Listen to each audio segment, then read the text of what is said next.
Bom dia, ouvintes da Rádio NBC FM. Vamos dar início a mais uma edição do programa Eles e Ela. Hoje nós teremos um convidado,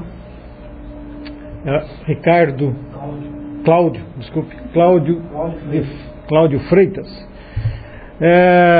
Depois nós vamos explicar por que a presença dele aqui no programa hoje como convidado. Essa participação dele começará ao meio-dia. Alisson, bom dia. O que estás me olhando? Estás bravo por causa de R$50 perdido ontem, né? Fiquei indignado. Mas faz parte, né? Faz parte do livre mercado. É o capitalismo, né? Bom dia a todo mundo, bom dia a todos os ouvintes da NBC. E vamos lá, né? Para mais um sábado, né? Tentando, né, esclarecer um pouco as pessoas do que é política e a importância da política na vida de cada um de nós. Bom dia, Gislaine. Bom dia a todos. A Gislaine não tem prejuízo com o livro? Não, eu não tenho, porque eu sempre faço as compras no momento certo. E ela só lê a Zíbia Gasparetto. Não, daí já tá me tirando, né? Bom dia, Guilherme. Eu tenho uma leitura mais apurada. Bom dia, Sérgio. Bom dia, ouvintes. Bom dia, o pessoal da mesa.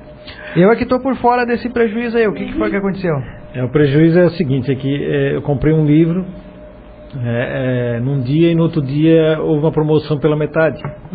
Acontece. Esse aqui, ó. Esse aqui. E ele só comprou porque eu pedi para ele comprar 2 para mim no cartão dele. Você não teve prudência, ó. Primeira coisa que o livro vinha ensinar.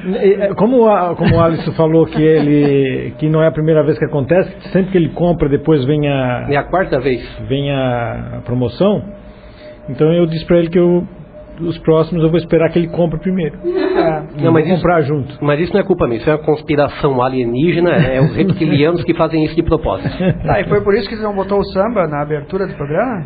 Não, eu não coloquei o samba pelo seguinte aqui, depois na hora de editar o nosso programa para o YouTube, eu vou ter que tirar o samba, senão vem os direitos autorais. Aí o YouTube me avisa, tem uma musiquinha aí que não é de você, que não é de você.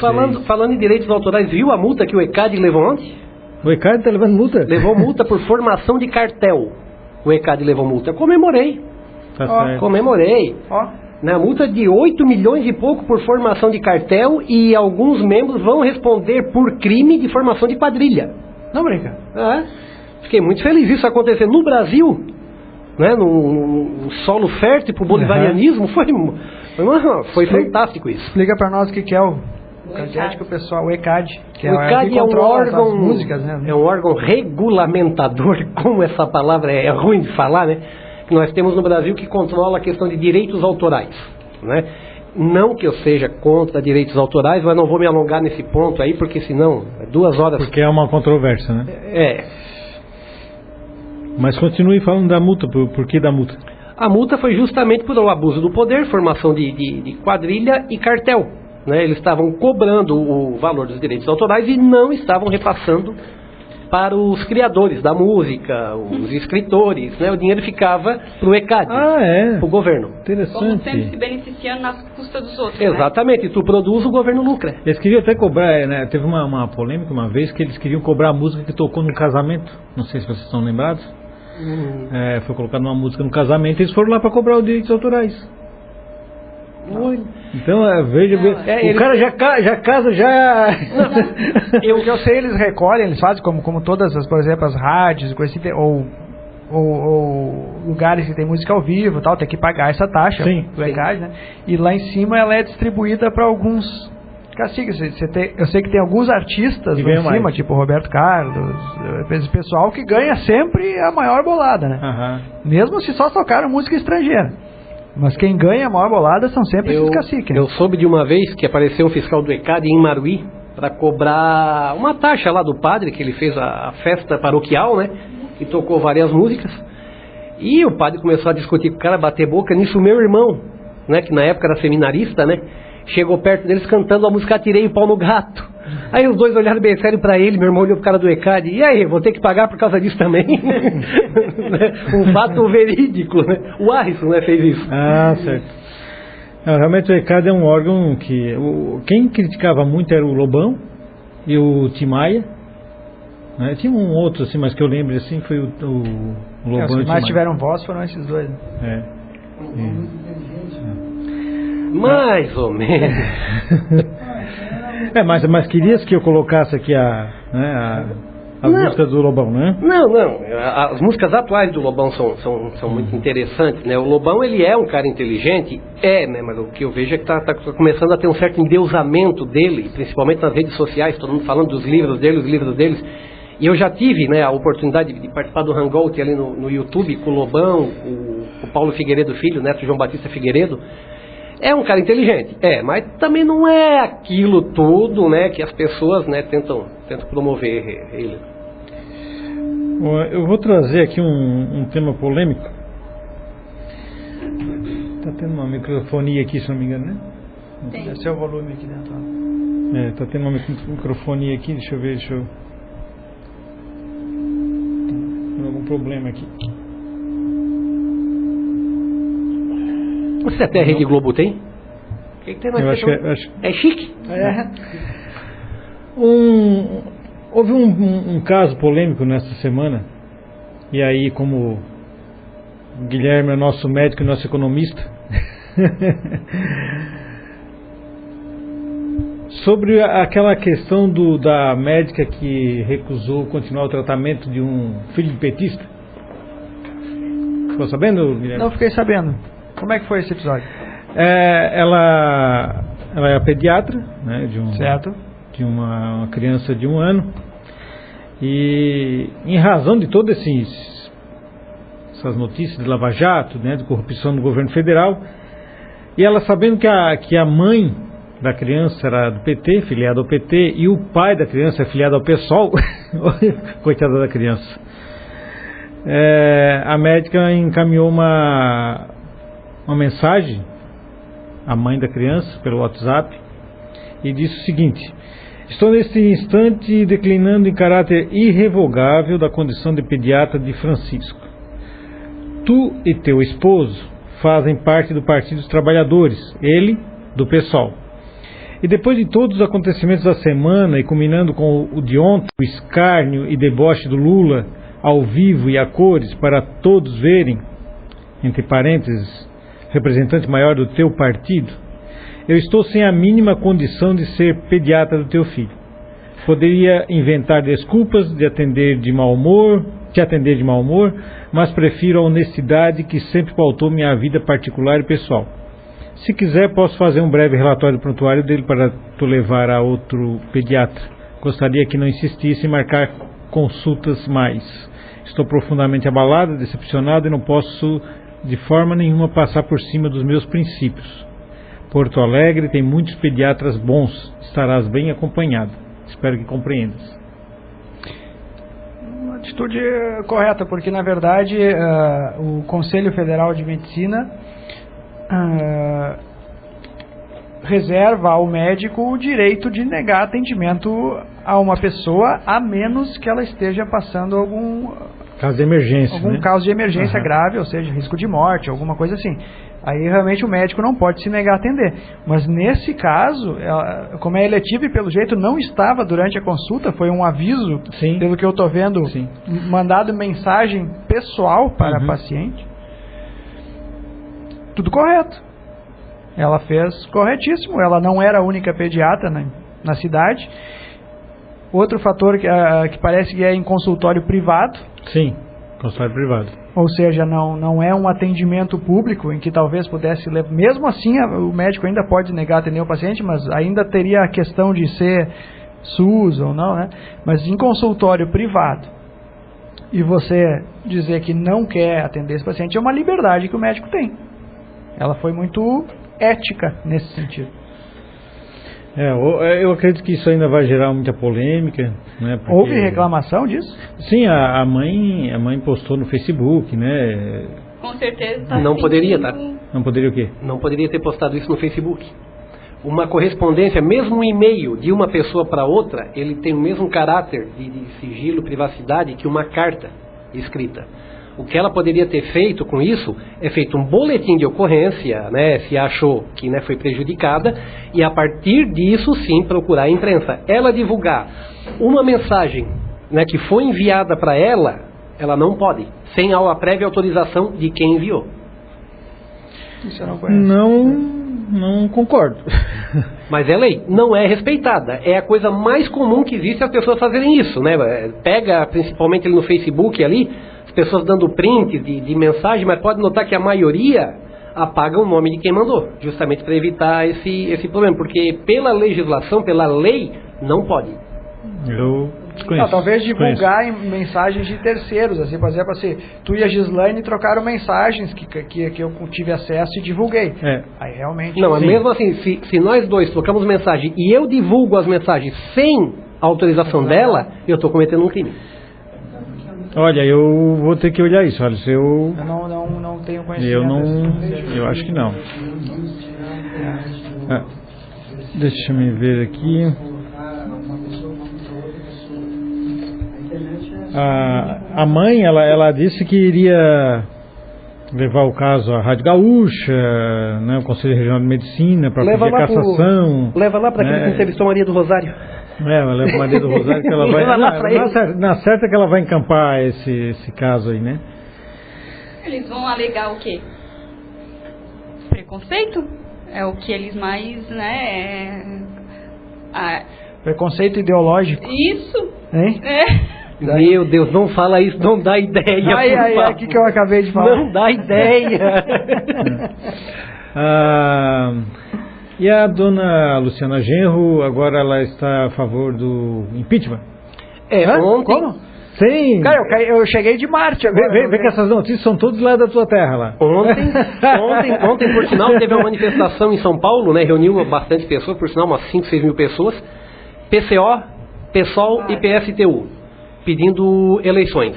Né? Eles querem que saiam todo mundo e querem novas eleições. Né? Mas até reuniu bastante pessoas. Eu não queria confessar, mas eu gostei. Gostasse. Sabe, gostei de ver esse pessoal da esquerda aí. Gostasse também ela apoiando pra Marina. Né? O Alisson se costa quando vê o pessoal da esquerda se Meu passado, né? Meu passado socialista é meio vergonhoso. Mas gostasse também que eles apoiam a Marina como presidente? Não, em hipótese alguma. Eu gostei da ideia deles de pedir novas eleições, porque eu também não quero o Temer como presidente.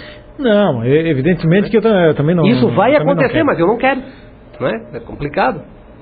E nós já estão até protocolando impeachment contra ele. Eu não sei nem que... Não, o Lula, o PT, sim. Eu não sei até quem era o candidato a vice-presidente do cara que eu votei para presidente no primeiro turno.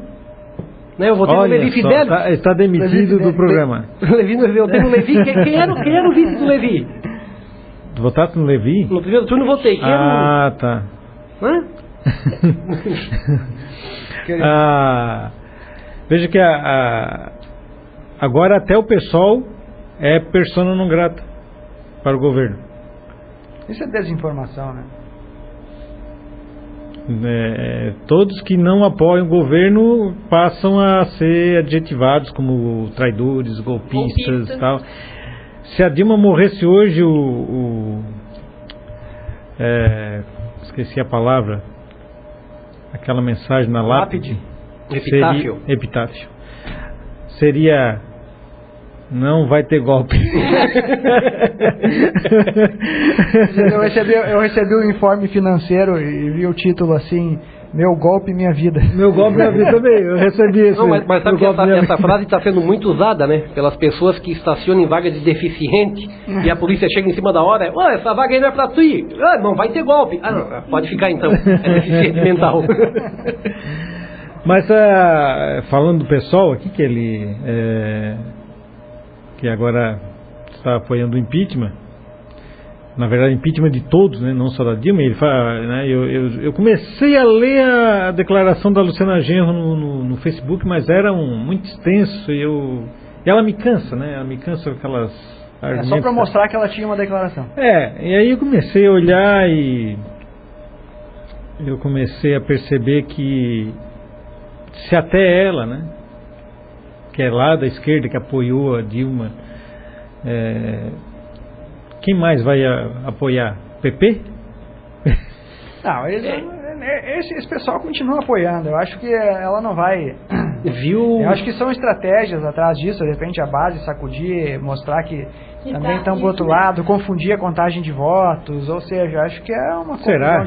Eles têm que confundir agora, porque o painel do jeito que está, o panorama que está montado é desastroso. A Dilma não tem 171 votos necessários. Não tem. Não tem. Tem muita gente que só vai também assumir... Ontem eu perdi 1 hora fazendo essa contagem de deputado a deputado. 513 telha corrida. Eu queria ter esse tempo que ele tem. Não, mas eu tenho. Eu tenho. Veja que a situação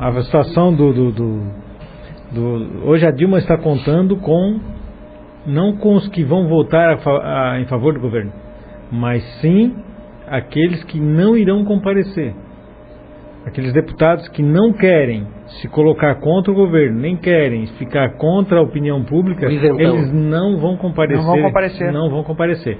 E é esse número aí que o governo está contando. Mas isso muda a proporcionalidade dos votos, não? Pode mudar porque é preciso de um número... Mas número 2/3, né? 2/3 dos presentes ou 2/3 do total? Não, é 2/3 total, se não total, né? 2/3 total. Dos 513. Mas se faltar gente que não pode complicar o lado. Então aí o cara fica em cima do muro, depois inventa, ficou doente. Depois que o PMDB desceu do palco, né? Do palanque? Do palanque. Aí o impeachment deu uma esfriada, né? Não acredito. Não, esfriou, digamos assim, né, para nós aqui, nas redes sociais. Deu uma esfriada, mas o que esfriou não foi isso, não. O que esfriou isso foi aquela famosa lista, né? Aquela maldita lista que esfriou bastante as coisas, né? Principalmente em Bituba, né? O Debreche, a lista de vestibular, aquela que parece lista de vestibular, não? Aquela que parece lista de vestibular. A aposta mesmo tá na Lava Jato, né? Eu imprimi aquela lista lá. Eu imprimi a lista lá, cara. Tinha 82 nomes de pessoas que não foram candidatas em 2012 nem em 2014. Ou seja, foi uma coisa montada, feita, plantada para jogar todo mundo na vala comum. Será? Tenho certeza. Desvio de atenção. Mas voltando ao pessoal, o pessoal apoia o comunismo na Coreia do Norte. Faz parte do partido, apoiar esse pessoal. Bom, pelo menos é um partido com ideologia, né? Eu sei que o PCO e o PCdoB, no perfil deles ali nas redes sociais, eles manifestam eles são autênticos, né? Eles são honestos. Pessoal eu nunca vi. Pelo menos nisso eles são honestos. Dizer que defendem esse tipo de ideologia, de regime. Agora, o pessoal também defende. E a Coreia do Norte, o governo pediu para que a população se preparasse para a fome. Que acabou a ajuda externa, né? Acabou a ajuda externa. Estados Unidos já anunciaram mesmo que vão parar de enviar sementes e grãos para a Coreia do Norte. E é uma coisa que poucas pessoas sabem, né? A quantidade de alimento que Estados Unidos, Alemanha e Inglaterra mandam para a Coreia do Norte por ano. Não, Tá, mas mandam por quê? Ajuda humanitária. De graça? Ajuda humanitária. E para eles ficarem lá sempre mandar aquelas bombinhas. Eles não têm, Sérgio. Eles não têm. A bombinha deles lá, a bomba nuclear daquele maluco lá, é um rojãozinho nosso aqui, rapaz. Não tem. Não, mas só que onde eles mandarem aquilo ali nas proximidades vai fazer um estrago. Não, faz. Certo? Não, mas o pior é que patrocina esses regimes, porque, querendo ou não, a necessidade tão grande de alimentar a população eles não têm. Não tem esse custo. Então ele pode se voltar a realmente investir na área bélica, entende? Então qualquer coisa que tu faça de ajuda para um regime desses é maléfico, não tem como ser benéfico. É o que eu também acho. Né? Porque querendo ou não, ele pode dizer, em vez de alimentar a população, bom, já tem um monte de grãos aí, o pessoal cozinha arroz, quiser caça um passarinho para botar junto. Rato, se vira, e nós aqui vamos investir na... Aí eles começam, eles têm uma tecnologia de foguetes balísticos melhor que a nossa. Tem um jornalista americano, Blaine, ele escreveu A Fuga do Campo 14, que ele relata ali a fuga de um prisioneiro de um campo desse trabalho forçado na Coreia do Norte. E era rato. Eles criam uma proteína, queriam comer carne, vai caçar rato, meu filho. Claro. O comunismo é uma maravilha. Família Castro. Confirmando essa tua informação aí, Alisson, não é que eu esteja duvidando, tá? Segundo o The Telegraph, também foi pedido cerca de 500 mil de toneladas de ajuda alimentar para outros países, né? O governo coreano pediu aos outros países 500 mil de toneladas de alimentos. No entanto, no mês passado chegaram apenas 17 mil toneladas. Foi reduzida, né? A quantidade de alimentos que agora, é isso que eu não entendo, né? Se o indivíduo quer um país fechado, se ele não quer se abrir para o capitalismo, para o livre mercado, mas ele exige que outros países capitalistas e de livre mercado fiquem mandando alimentos para ele. É que assim, eu acredito que até sai mais barato. Contradição. Sai mais barato, porque assim, para a Coreia do Sul não é interessante para abrir o regime da Coreia do Norte. Principalmente se for falar em unificar. Olha o custo para te recuperar a Coreia do Norte, trazer a Coreia do Norte para o século XXI. Ia sair muito caro para a Coreia do Sul. Não sei, eu acho que no primeiro momento, Alisson, porque seria igual como aconteceu com a Alemanha Oriental e a Alemanha Ocidental, que houve a unificação, eles trouxeram, houve sim... Mas foi caro. Houve, foi caro. Sim, foi caro, e eles pagam até hoje essa dívida. Segundo a minha colega lá da Alemanha, ela me disse que todo cidadão da Alemanha, que seria ocidental, paga um imposto, até hoje, para subsidiar a população do outro lado. Essa tua amiga deve falar das diferenças que existem, né, da ainda Alemanha. Há essas diferenças. Existe uma diferença muito grande, né? Onde era socialismo, notam a pobreza atípica do leste europeu. Sim. Né? Como eu costumo dizer, que o socialismo ele é o sal da terra, né? Onde ele pisa não nasce mais nada, cara. É incrível isso, né? Pega aquela região ali, Romênia, Albânia, né, principalmente a Romênia, né, que na década de 1990 houve aquela explosão de roubos de carro, de automóveis na Alemanha, e a polícia ficou intrigada, foram ver o que foi que houve, né, e descobriram a quadrilha, eram albaneses e romenos, que estavam indo para a Alemanha, roubavam o carro, levavam para os seus países para vender. Aí prenderam as pessoas, foram entrevistar elas, vocês estão vindo para cá, tem emprego, tem tudo, por que vocês fazem isso? Vocês, não, se a gente for preso aqui, a gente vai pegar 2, 3 anos de cadeia, vamos comer 4 vezes por dia, vamos ter recreação e direito à visita conjugal. No nosso país, no antigo regime, se nós tivéssemos uma máquina de escrever em casa, nós éramos por quantos tempos, levávamos 4 surras por dia e uma refeição por semana. Então, ou seja, é lucro ser preso aqui. O problema é falar isso aqui numa rádio.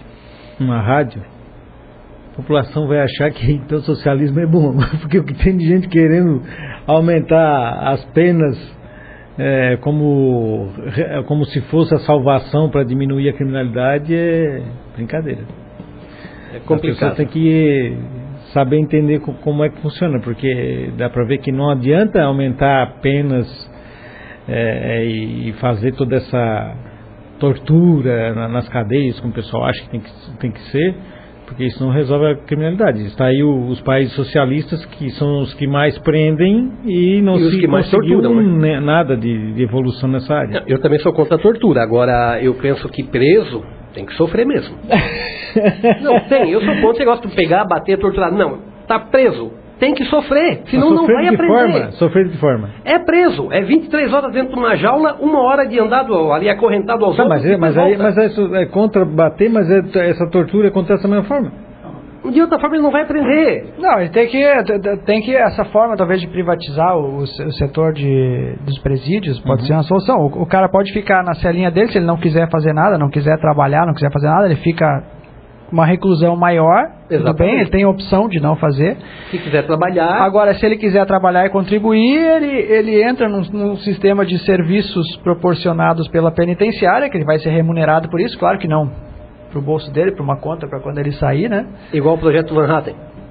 Marcelo Van Hatten, deputado do Rio Grande do Sul. Ele quer que os presos trabalhem, né, para custear a estadia deles na cadeia, né? Aquele que não quer trabalhar, 23 horas por dia trancafiado, 1 hora de banhozinho no sol. Eu concordo. Não maltratar, né? Mas tu tem a opção, tu quer ter uma vida melhor aqui dentro? Bom, vamos lá. tem trabalho, tem estudo, é uma forma talvez de se ressocializar, né? Cara, tem um vizinho meu... Dizem que não há ressocialização para a maioria deles. No sistema que está, né? No sistema que está, não existe. Certo, tem um vizinho meu que o primo dele está preso, eles se correspondem todo dia por e-mail. O cara está preso, cara. O cara está na penitenciária em Joinville e ele se comunica por e-mail todo dia. Eu vejo, vamos voltar ao que era outros debates que nós já tivemos aqui. Como o Guilherme falou, é a favor da privatização dos presídios, é isso, Guilherme? Sim. É muito mais fácil punir a iniciativa privada do que se punir o próprio governo, o próprio Estado. Então é mais fácil punir aquele indivíduo que trabalha num presídio privado, que deixou entrar um telefone celular, do que punir aquele servidor público, claro, que deixou entrar o celular. Claro, sem dúvida.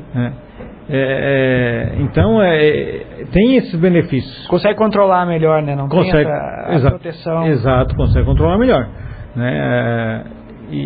Só que há quem diga que isso só aumentaria as sentenças, porque a iniciativa privada iria ganhar mais dinheiro, quanto mais preso, melhor, então iria prender mais gente. Eu não vejo dessa forma. Eu acho que os presídios privados, eu acredito que funcionariam melhores do que os estatais.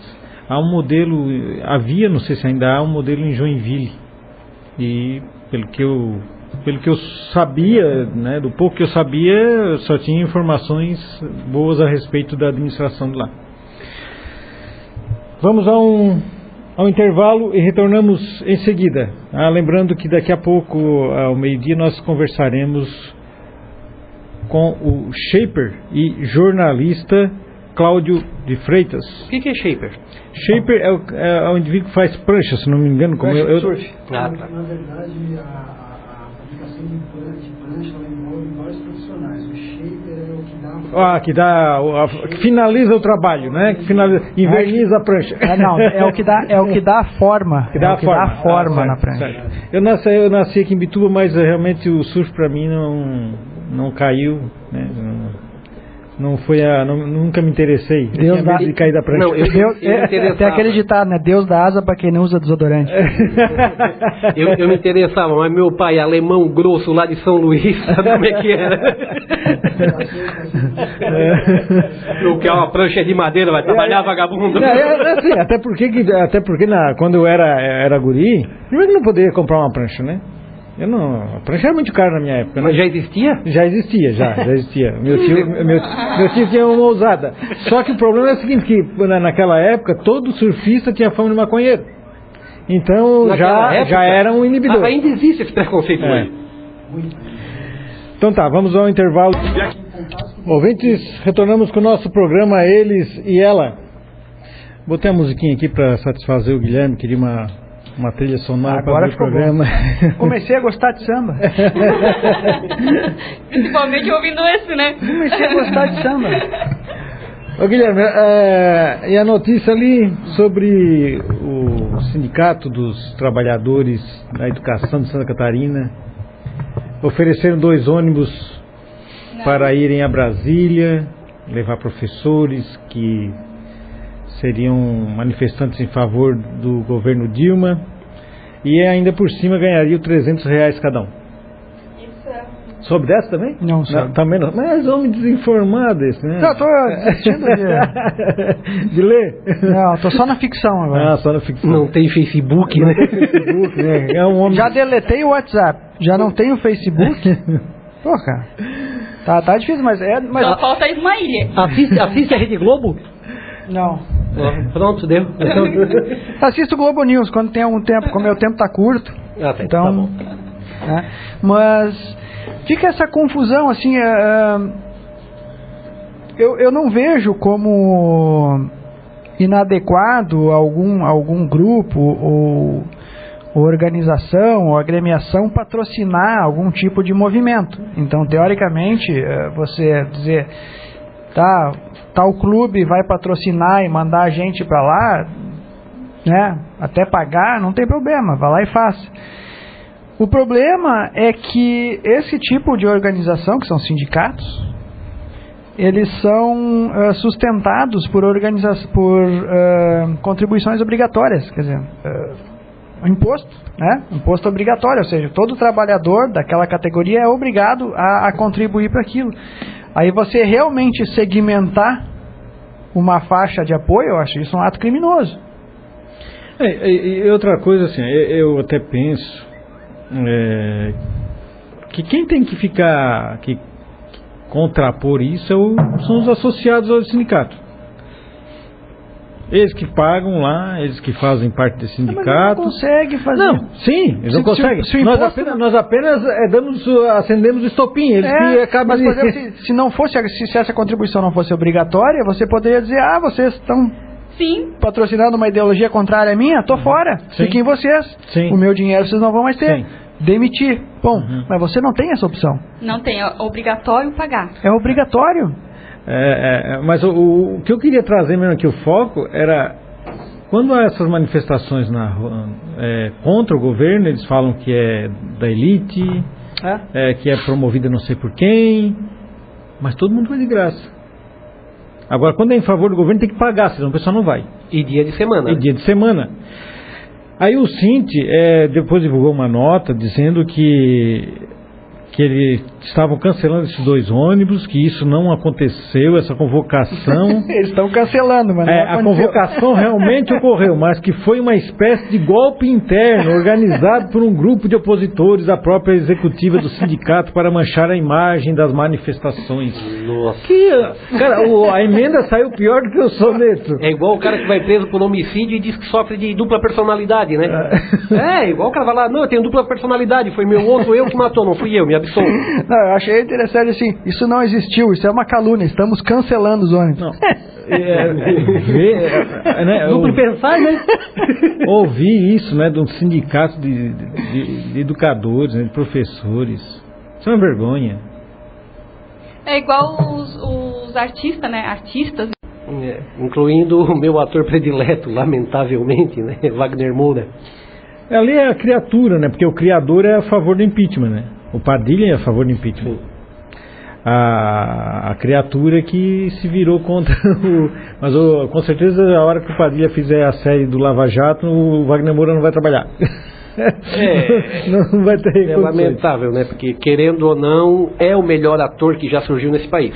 Então quer dizer, eles estão embasados em que? Em apoio ao quê? Ao dinheiro que eles arrecadam das leis? Lei Rouanet. Lei Rouanet, claro. Lei Rouanet que foi criada pelo Essa é a Collor. motivação deles para eles estar apoiando o governo. Eles têm muitos benefícios para estar apoiando esse tipo de governo. E a Lei Rouanet foi criada pelo Collor com o propósito de alavancar novos artistas, né? E preferencialmente não sustentar os que já estão, né? Preferencialmente escritores, né? E o governo PT foi lá e disse, não, a gente vai usar a Lei Rouanet para comprar o apoio já dos artistas consagrados, né? Tanto que o Chico Buarque já captou 17 milhões só através da Lei Rouanet. Ele e essa esposa dele agora, que ele era casado com a Marieta Severo, agora tem uma outra novinha ali, metida cantora, também já captou também uma verba. Não teve uma irmã dessas aí? A irmã do Chico. Do Chico? Que captou não sei quantos milhões para mandar umas mensagens pelo YouTube. Aí ficava falando umas coisas... Nossa, o custo desses vídeos, né, cara? Cada vídeo deve ter custado 500 mil reais. A Maria Bethânia, 1,5 milhão para montar um blog. Olha a palavra que eu tenho que ficar recebendo dinheiro do Google para manter o meu. Você acredita? Eu recebi de um ano de blog, no ano de 2015, o Google me pagou $100. É um blog devagarinho, né? Quase não é alimentado, né? Perdi a força, a disposição para escrever. $100 por um ano. Já seria elite na Coreia do Norte. Já seria elite. Aí o Google me manda certinho. O Google paga certinho. Foi lá e mandou. Eu recebi R$369. Quase R$1 por dia. Sabe quanto que o governo brasileiro me comeu? R$82. Sobrou. Olha só, cara. Ele não produziu nada, ele não me deu nada, ele não fez nada. Todo o trabalho meu. E o governo comeu 20 e poucos %. Então, tá na hora de tentar uma lei Rouanet aí nesse. Vou ter que apelar para a lei Rouanet. Para ver se arruma dinheiro, então. Eu tenho um projeto. Mas na forma que a gente está fazendo o programa, nunca que a gente vai conseguir captar alguma coisa. Não, tem que falar em favor do governo. Sim, daí nós vamos bater foto com o Lula, com a Dilma, com todos eles. Eu tenho um projeto lá no Ministério da Cultura para captar a verba da Lei Rouanet, 800 mil. Foi pedido eu e um amigo meu de Goiás, para nós fazermos uma visita ao Monte Roraima, fazer fotografias no Monte Roraima, vídeos, esse tipo de coisa para montar uma revista, né? Está lá 1 ano e até agora nem analisado foi. Mas eu não entendi que no último ano que eu recebi, em 2015, não havia essa taxa que me cobraram neste ano. O dinheiro veio, não só tinha o IOF que foi cobrado. Eu não sei que taxa é essa. Eles apertaram muito, eles eram mais displicentes nessas cobranças. Eu sei que eu fazia algumas compras de fora, Inglaterra, Estados Unidos, e sempre entrava sem problema, assim, mesmo passando a cota e tudo, era entregue sem cobrança adicional nem nada. Agora, nos últimos tempos, cara, estão abrindo tudo. Eles abrem, vê o que tem dentro, se dentro viram o que passou da cota, vai imposto, cara.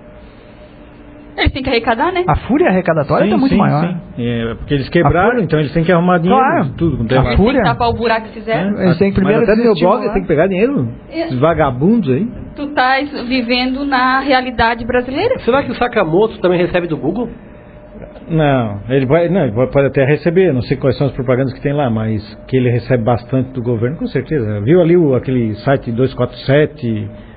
está envolvido na Lava Jato, chamado 171. A revista Carta Capital está envolvida na Lava Jato. O Paulo Henrique Amorim, eu entrei no blog dele e vi o banner da Caixa Econômica bem grande em cima. É fácil falar bem do governo. É fácil. Estão recebendo muito dinheiro. Assim.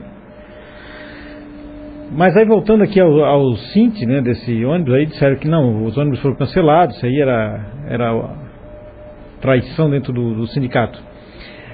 Mas lá no sindicato, como é que é o nome do sindicato? Sindicato Único dos Trabalhadores em Educação de Minas Gerais. Opa! Lá eles participaram, mas incentivaram as pessoas a irem para a manifestação pró-governo. E aqui no banner de divulgação, eles diziam que a manifestação era... contra o golpe do judiciário. Veja, eu nunca vi nenhum país sofrer um golpe do judiciário. Só no Brasil o PT inventa essas coisas. Contra a reforma da Previdência, que é necessária. Aqui ficou ruim, aqui não consigo ler, porque está muito apagado isso aqui.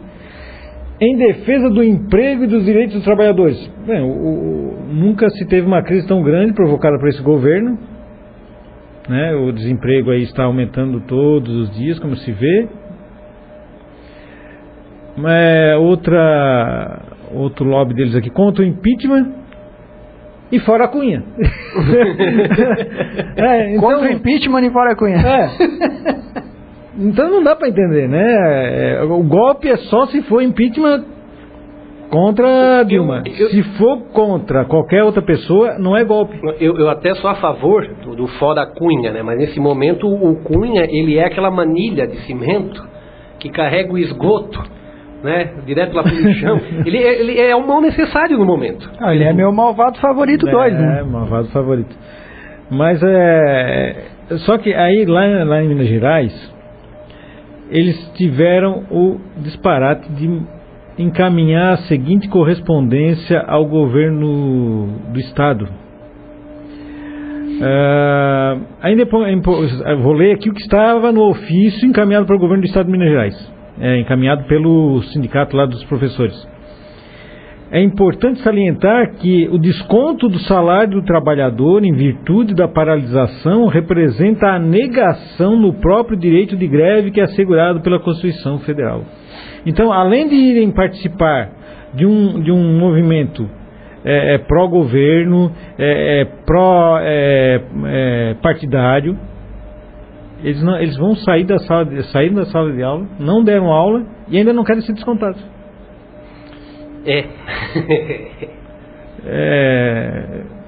Chegamos assim a um cúmulo, né? Na verdade está numa uma revolta, né? A gente não quer mais esse tipo de sistema de jeito nenhum. E aqueles que querem manter esse sistema, eles estão tentando de todas as formas desvirtuar o que realmente a maioria está querendo. Eu digo, aqueles que querem que o sistema mude, eles têm essa barreira dos que são acomodados e gostam de depender do governo, querem que continue assim, porque para eles está bom. Os que estão se manifestando agora, essas vozes que se levantam, são vozes de descontentamento, tá? O pessoal não aguenta mais isso que está aí, mas o pessoal não sabe o que quer depois disso. Não existe essa conscientização, esse entendimento do que se quer pela frente. Se quer uma mudança, tá? Mas a principal função dos que acordaram agora é se assuntar. Ou seja, isso são pessoas, a maioria, nós todos, são pessoas que não debatiam, não procuravam um entendimento das formas de administração, de organização e tudo mais. Ou seja, o brasileiro era todo alienado. O problema está acordando agora. Não quero mais isso. Agora a principal função desse pessoal todo é aprender, é entender como as coisas são feitas para daí conseguir escolher. Isso mesmo. Como é que você vai escolher um método novo se você não sabe como as coisas acontecem? Então o caminho é muito mais longo do que simplesmente dizer eu quero um fim nisso aqui, né? É uma crise de identificação. Você agora vai ter que se identificar. Eu acredito nisso.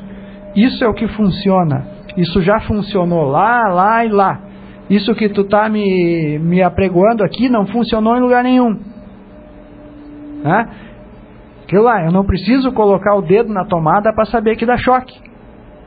Eu posso aprender que outras pessoas levaram esse choque e que aquilo é perigoso. Né? Então vamos tentar aplicar o conhecimento.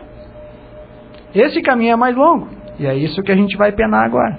E é o que a gente ouve na comissão de impeachment que está ocorrendo na Câmara Federal, é que a defesa para Dilma é que estão querendo implantar o plano neoliberal. Quando foi que o Brasil foi neoliberal? Isso eu pergunto para todo mundo, que o Fernando Henrique é o neoliberal na boca desse pessoal de esquerda.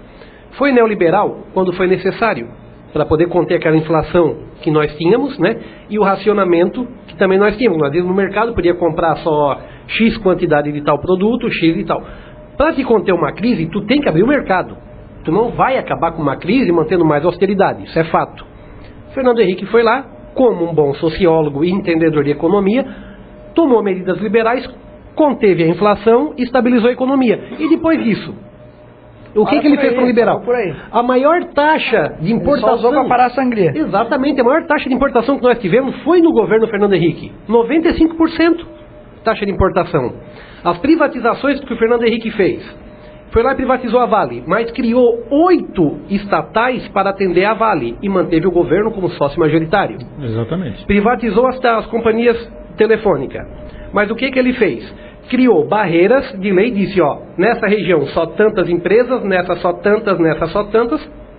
Pegou a Anatel, que era um órgão fiscalizador, na época era Dentel, transformou em Anatel, agência regulamentadora, e pronto, a empresa está aí de vocês, mas é nós que vamos ditar a regra, E pelo imposto que a gente vai cobrar, somos nós que vamos ficar com a maior parte do lucro. Outro detalhe, como é que foi feita a privatização das teles? As empresas que ganharam as teles pegaram dinheiro emprestado do BNDES para pagar. E depois pagaram o BNDES, ou seja, o governo emprestou dinheiro para comprar o que era do governo para eles pagarem a prestação. Então, por que Fernando Henrique é liberal? Quando foi que o Brasil foi liberal? O Brasil nunca foi liberal. Quer dizer, desculpa, na época de Dom Pedro II, tá? Que para mim foi o maior estadista desse país, né? Até hoje eu sou simpático à monarquia por causa daquele homem, né? Dom Pedro II foi o único, né? Os ingleses na época de Dom Pedro II vieram no Brasil estudar o sistema político brasileiro e voltaram para a Inglaterra horrorizados com tamanha liberdade de expressão que a imprensa tinha naquela época no Brasil, né? A época de Dom Pedro II, nós tínhamos a segunda maior marinha do mundo, nós éramos a quarta economia do mundo e era mercado aberto. Então ali nós fomos liberal. Depois que deram aí sim um golpe militar, porque esse que a gente comemora dia 31 não foi um golpe, isso foi um contragolpe, o golpe militar que tirou a monarquia, né, e exilou Dom Pedro II, aí sim a partir dali acabou o liberalismo no Brasil. Então chamar Fernando Henrique de neoliberal, sabe, é não entender o mínimo de economia e o mínimo de política.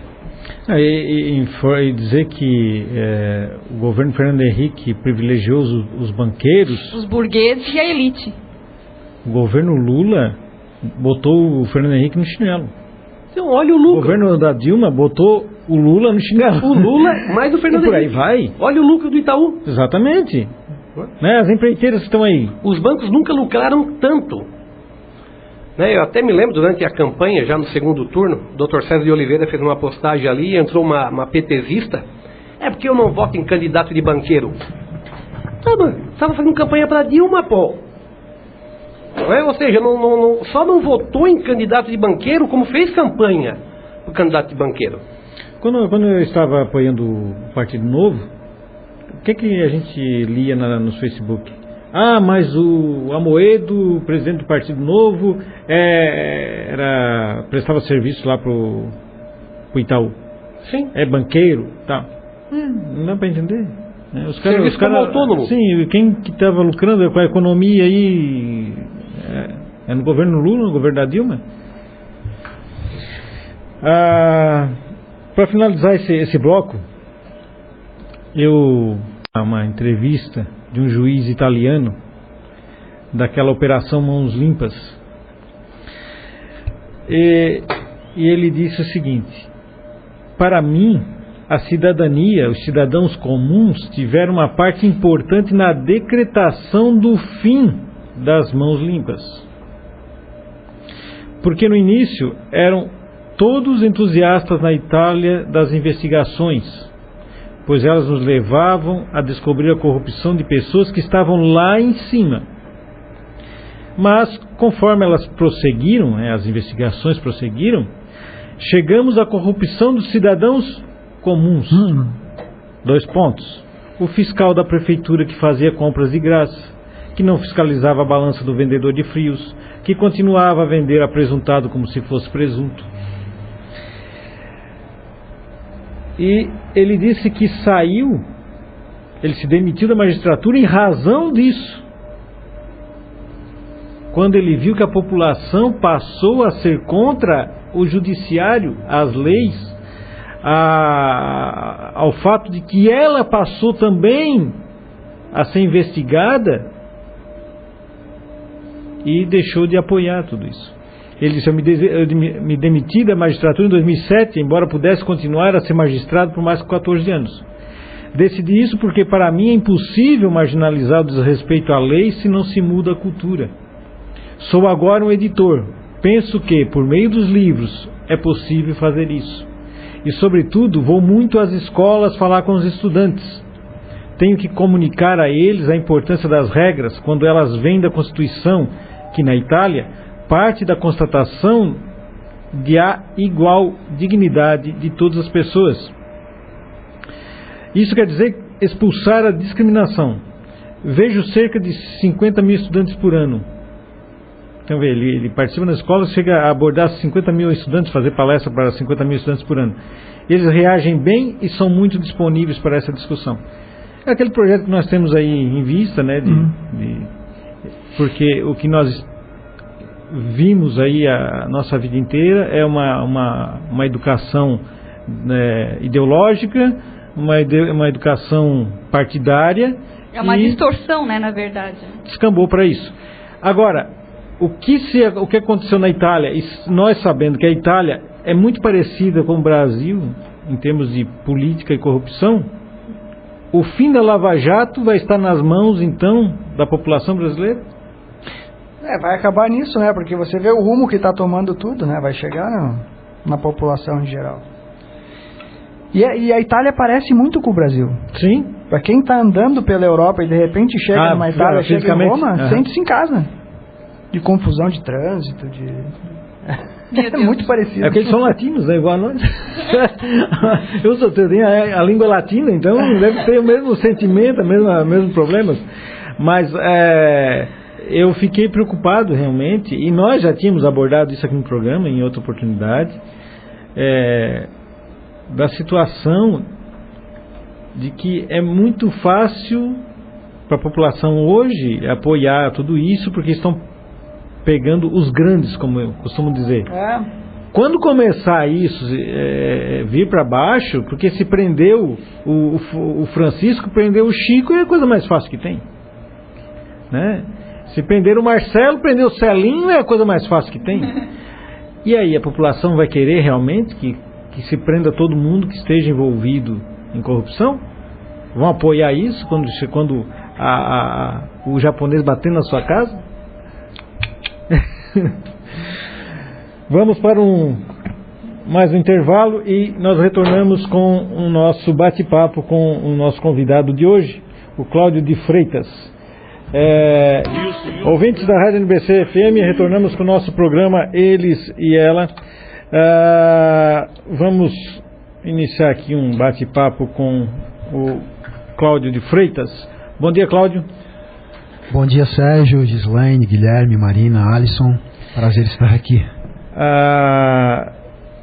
Nós convidamos o Cláudio em razão do seguinte: numa conversa lá no Facebook, ele disse que as pessoas teriam que aprender a votar, que por isso que o país estava desse jeito.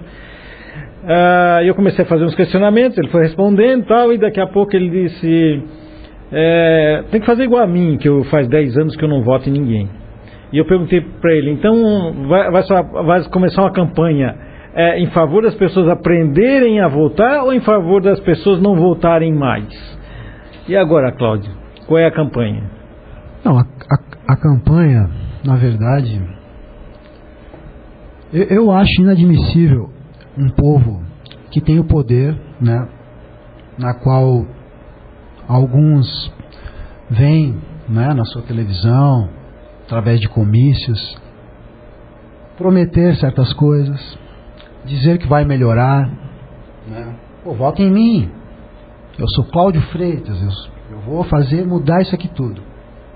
E aí as pessoas vão lá, votam, né? Dão o poder para essa pessoa, transferem o poder que elas têm e passam o poder para essa pessoa, igual passaram aos governantes do nosso país. E aí no fim, o tempo que eles tinham, né, nos comícios, batendo na sua porta, quando chega lá com aquele santinho lá que, vota em mim, o tempo que ele tinha antes da eleição, que ele conversava contigo, que ele é só sorrisos, depois quando ele é eleito, eu não vou generalizar, né? Tudo que eu vou falar aqui hoje eu não quero que seja generalizado, mas algumas vezes acaba sendo. Eles esquecem. Aí eles falam pra você: não, cara, mas não é bem assim, eu vou ter que lidar com isso, sabe? Eu estou entrando agora, a política é uma coisa muito complicada, eu não tenho esse poder todo, então por que você promete? Eu não voto faz 10 anos porque não faz a diferença, né?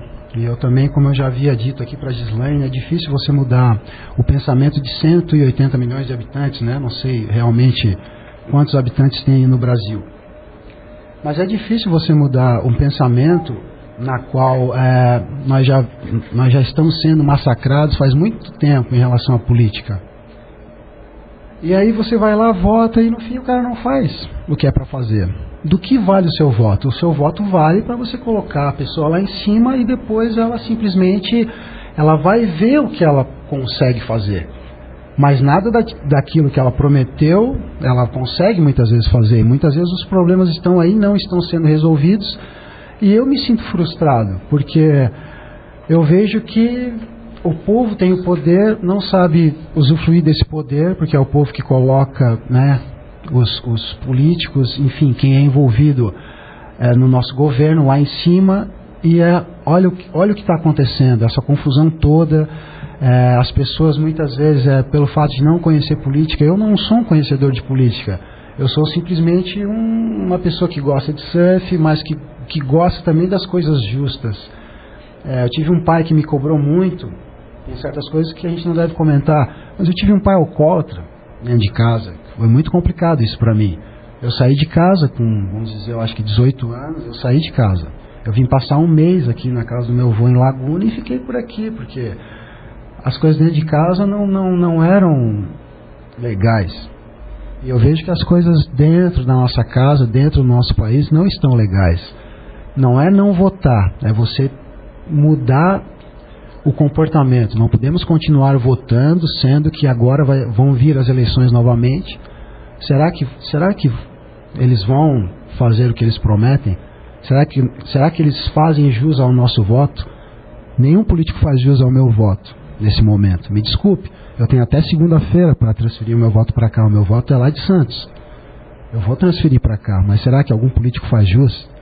É natural de onde, Cláudio? Eu sou natural de Capinzal e eu vim morar em Bituba em 1983, se não me engano. Meu pai foi transferido do Banco do Brasil para cá para inaugurar a agência aqui juntamente com os outros funcionários.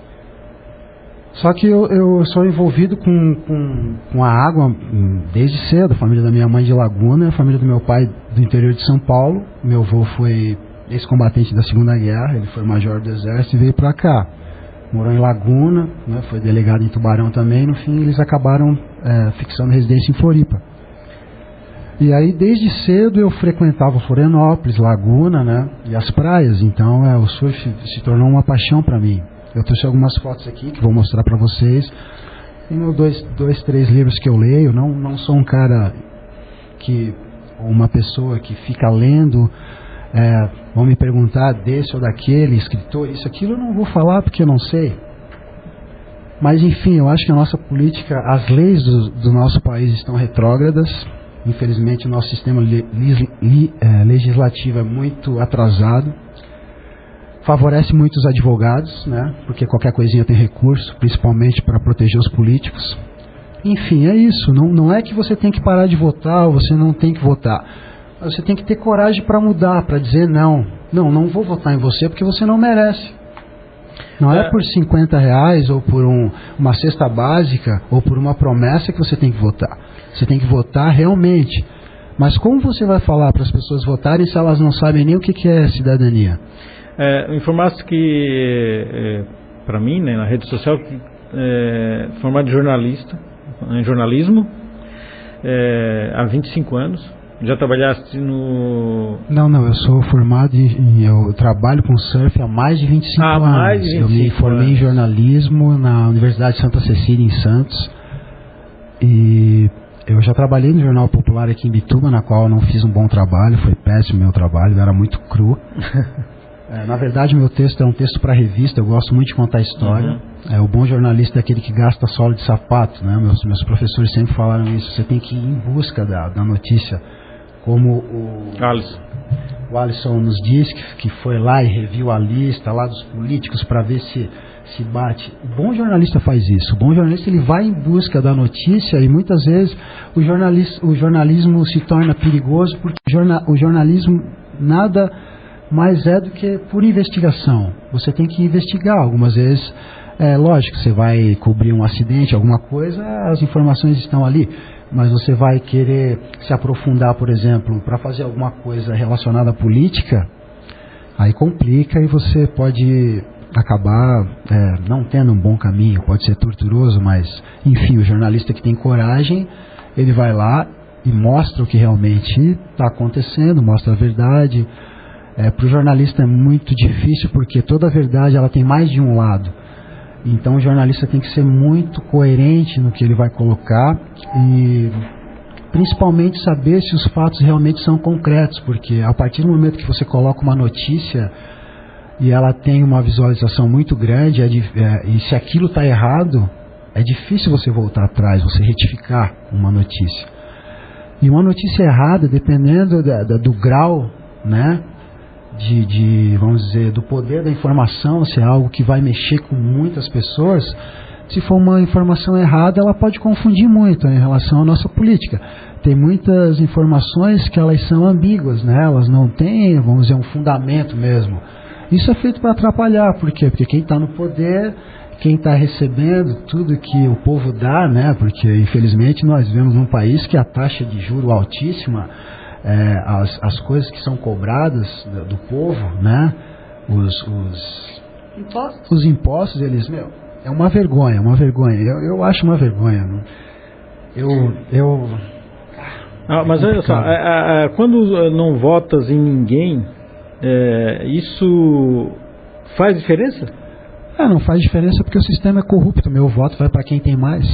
Eu não votei em ninguém, meu voto vai para quem tem mais. Sistema corrupto. Nós vivemos num sistema corrupto. Não entendi. Como assim? Não eu acho que se eu for lá e votar em branco, no final meu voto não fica em branco. Ele passa para quem... Não é assim? Não. Ou tem algum voto que vai para quem tem mais. Se não me engano é isso. Ou então isso foi... a base dos votos válidos, né? O voto branco não é computado para nenhum candidato. Então beleza, melhor ainda. Eu acho que todos deveriam fazer isso. Pois é, mas qual é a finalidade? Qual é a finalidade? Você acha que tem algum político bom? Por que não tem? Eles não conseguem fazer diferença, então eles não são bons, na minha opinião. Porque as pessoas boas não participam da política? Não, sim, as pessoas boas participam, mas elas participam, mas elas não têm voz, porque o sistema é corrupto. Ele não vai deixar, vamos dizer, a quadrilha. É complicado, eu vou me incomodar, mas tudo bem. Cara, eu vou me incomodar, porque assim, é uma quadrilha. Cara. Ele está descontente. Tá entendendo? As pessoas estão descontentes, mas elas ficam só no Facebook. Pum. Sair na rua, como eu já disse, é difícil, muitas pessoas trabalham. Qual é a única maneira? Fera, você não merece meu voto. Aí beleza, 180 milhões não votam. Tá, quem é que... Pô, o povo não quer mais ninguém de nós aqui, cara. Como é que nós vamos fazer? Pô, fera, eu acho que vocês têm que começar a olhar. Primeiro, a política é uma disputa na qual vários times estão ali para pegar aquele cargo que dá mais, né? Então o que eu vejo? Quem é o melhor administrador da nossa cidade? Esse é que vai cuidar da finança. Quem é o melhor em relações públicas? Esse pode ser o prefeito, mas quem é o cara mais inteligente? Não, esse vai ser o prefeito. Quem são as pessoas honestas que nós temos aqui para trabalhar, para serem os nossos vereadores? Esses têm que ser os vereadores. Nós não temos que pegar e ficar... Agora me convidaram para entrar num partido político que vai ser formado aqui. Eu falei que não. Eu não vou conseguir fazer a diferença. Sabe por quê? Porque vou receber um monte de crítica, vou tentar fazer as coisas... Primeiro, em Santos teve um amigo meu que serviu de cabide eleitoral para o Hugo Dupré, que é o nadador lá. Ele foi eleito, o cara virou as costas pro meu amigo, sendo que o meu amigo é que fez mesmo a correria, que teve as pessoas, que tinha o conhecimento das pessoas. Foi lá, vamos votar no cara, o cara vai fazer diferença, mas aí depois o cara virou as costas para ele. Como fica isso? No meu caso, como eu iria me sentir? Eu ia me sentir traído. É um descontentamento, assim, que eu acho que é de todo mundo. Que é de todo mundo. As ruas estão cheias de pessoas com o descontentamento que ele está. E isso me faz lembrar o que eu falei há pouco, assim, é um despertar, assim, o pessoal acordou agora e está vendo que o que tem não é bom. Mas o que falta agora é entender o que seria o bom. E como fazer para chegar. O que é? Esse caminho é mais longo. Porque o que tu colocou aqui que que na verdade as pessoas elegem as promessas que depois não são cumpridas. Sempre. As pessoas não devem eleger promessas. Esse é que é o erro. Mas a nossa política é feita de promessas, porque... Mas eu estou falando assim que o problema está no foco que as pessoas têm de como as coisas são feitas. Porque elas vão em busca das promessas quando na verdade deveriam não buscar promessas. Porque na verdade nós somos um grupo, eu não sei se já foi apresentado a nossa ideologia. Não, ele não tem conhecimento.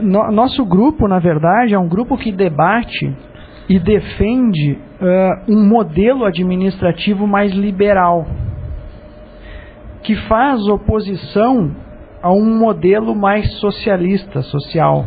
Tá? Ou seja, nós entendemos que a política é feita de dois polos antagônicos. Que um é mais liberal, ou seja, menos Estado, e o outro social, mais Estado. Certo? Então, o que nós defendemos é um Estado que intervenha menos na vida do cidadão. Tá? Isso traz um lado bom, que é uma máquina estatal menor. Mas deveria ser o contrário. Calma, deixa eu ver. Uma máquina estatal menor. Porque qual é o problema? Por que as campanhas políticas são tão caras? Porque o prêmio para quem chega lá é muito grande. É um Estado muito grande. Você não vai nunca... O poder corrompe em qualquer tamanho. Quanto maior o poder que a pessoa chegar lá e tiver, mais ela vai se corromper. Isso você não vai poder depositar sua esperança em cima do bom senso da pessoa que você elegeu. Você tem que ter uma forma de estar protegido das más intenções dela. Como é que é a forma de você estar protegido disso? É ela não ter tanto poder. Tá entendendo? Ou seja, esse poder estatal na vida do cidadão tem que ser menor. Vamos usar o exemplo dos Estados Unidos, porque a independência dos Estados Unidos, a independência, quando os Estados Unidos se tornou independente da Inglaterra, eles se revoltaram contra as taxas cobradas pela coroa britânica. Ou seja, estava sendo demais na vida do cidadão. A coroa inglesa dominava tudo. Quando os Estados Unidos fizeram a guerra e se tornaram independentes, a primeira coisa que eles fizeram foi uma constituição, talvez de 5 páginas, em que principalmente defendia o cidadão do Estado.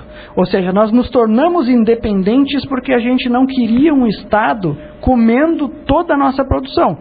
Nós nos tornamos independentes, então agora nós vamos acordar e vamos fazer uma constituição que proteja o cidadão do Estado. Ou seja, o Estado tinha um limite, e ainda tem, até pouco tempo atrás, um limite muito grande para avançar na vida do cidadão. Tá? Isso fez com que o ambiente nos Estados Unidos fosse um ambiente liberal. Ou seja, as pessoas tinham liberdade de empreender e colher os resultados daquele empreendimento. Eles saíram de uma colônia para a maior potência mundial em menos de 200 anos. Isso foi no oeste americano, se não me engano. Todo americano. Ou seja, o que nós defendemos é que o que atravanca a vida do cidadão é um Estado muito grande. O nosso país, os Estados Unidos, extensão territorial. Não, mas nós estamos falando em termos de poder da organização estatal. Mas veja bem, um país pequeno é muito mais fácil de você controlar, porque justamente vão ser necessário menos pessoas para trabalhar com isso. E aí nós temos um país muito grande, na qual nós estávamos falando ainda há pouco da corrupção no mais alto nível, e quando essa corrupção passa para o nosso nível.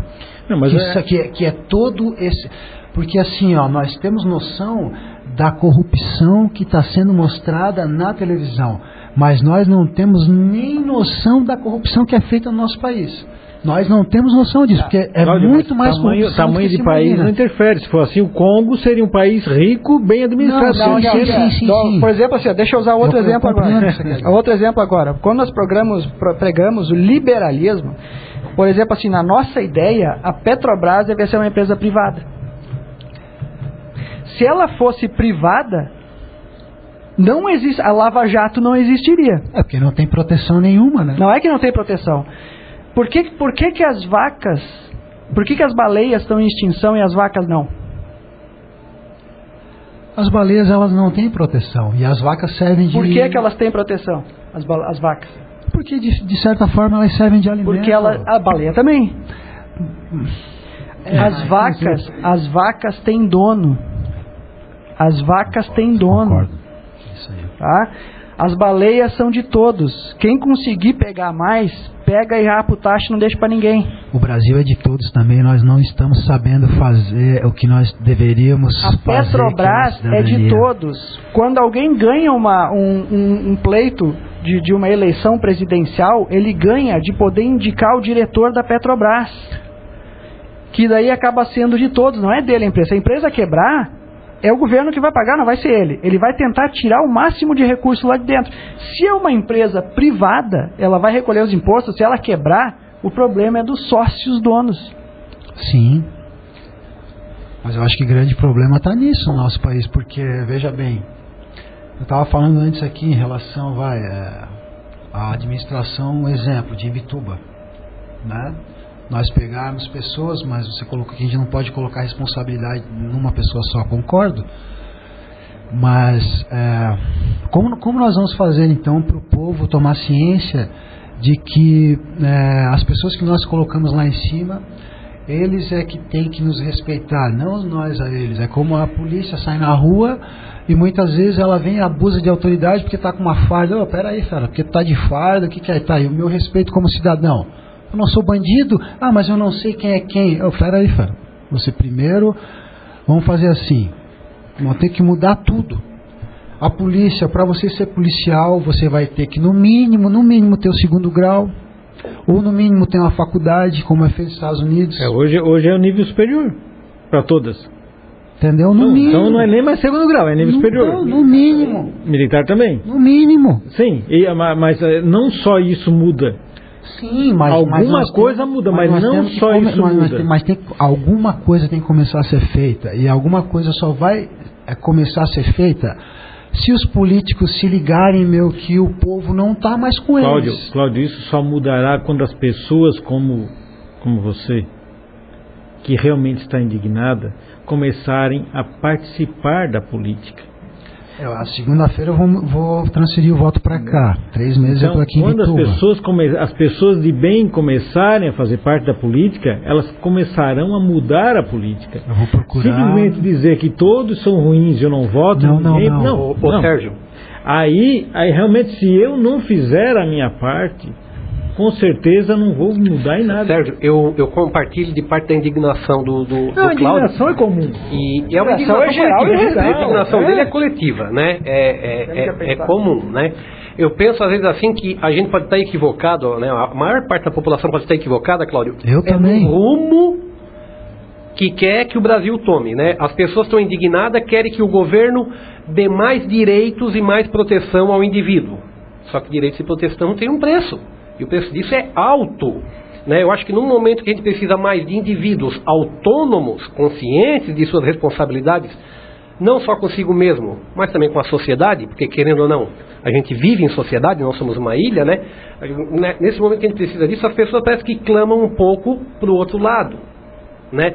Eu até li, eu achei pesado o Dellimple, ele pega pesado mesmo nos livros dele, ele diz que isso é a mentalidade do rebanho. Né? É o rebanho que quer um pastor para conduzir, né? E quando falamos de política, não é raro o galinheiro eleger a raposa para coordená-la. Só que também, por outro lado, eu penso o seguinte: existem pessoas boas na política? Existem, né? Eu tenho uma amizade, né, com alguns deputados federais, alguns estaduais, são todos eles, né? Mas tem ali, né, de deputados federais, eu tiro um que... Eu boto minha mão no fogo por ele. Cunha. Não, tá louco? O Peninha. O Peninha. É um que eu boto minha mão no fogo por ele, né? Acredito nele até que ele deu uma rateada. Só que a questão é que pessoas como o Peninha, que são aqueles que entram na sobra da legenda, na sobra do voto, essas pessoas raramente têm chance. Eles passam desapercebidos, e aí eu cometo a infelicidade de falar que a política é cheia... Mas é compreensível. Mas realmente, o que você falou, você tem razão, eu não posso generalizar. A tua indignação é compreensiva e a tua opinião também é compreensiva. Né? Porque é a opinião da maioria das pessoas que eu converso, é a opinião semelhante à do Cláudio. Só que eu penso o seguinte, são pessoas que têm consciência. Como tu mostrou, tu tens consciência. Né? E tu tens capacidade e senso crítico de analisar candidato por candidato e ver, não, eu vou votar nesse daqui. Se ele errar, eu vou lá cobrar, porque eu votei nele, ele é meu empregado. Correto. Né? Que é a hora de nós começarmos a usar o artigo 1º da Constituição. O poder vem do povo para o povo e somente pelo povo. Né? Tá na hora da gente inverter essa visão de que o político é a autoridade. Porque não é. É isso aí. A autoridade somos nós. Somos nós que estamos pagando o salário dele, somos nós que estamos pagando tudo para ele, e se ele não estiver agindo de acordo com o que esperávamos, nós temos que ter o direito de demiti-lo. Não é assim que funciona uma empresa privada? Contrata uma equipe de diretores para alavancar a tua empresa. Eles começam a roubar, eles começam a entrar em atrito um com o outro. O que tu vai fazer? Vou demitir todos e vou contratar novos. Não, a gente dá um nome mais charmoso na política, impeachment. Né? Não, eu já uso mesmo cassação mesmo. Tem que botar pra rua. Cassação daquela imagem do cara que escopeta na mão. Aí é que entra o problema, dizer que a gente estava falando de as pessoas, na verdade, saberem escolher. Porque o discurso mais correto não é o que dá voto. Não. As pessoas elegem promessas quando elas não deveriam estar pensando na promessa. Exatamente. Elas deveriam defender, por exemplo, alguém que diminua o tamanho de Estado. Por exemplo, assim, ó, cada pleito que você faz, assim, ó, eu prometo que eu vou criar um órgão para cuidar dos animais abandonados. Ah, isso é uma promessa. Se essa promessa for realizada, é mais um cargo político que ele está criando. Mais de um, né? Porque imagina. Mais um político, ou seja, mais um órgão ineficiente sendo criado. Tá me entendendo?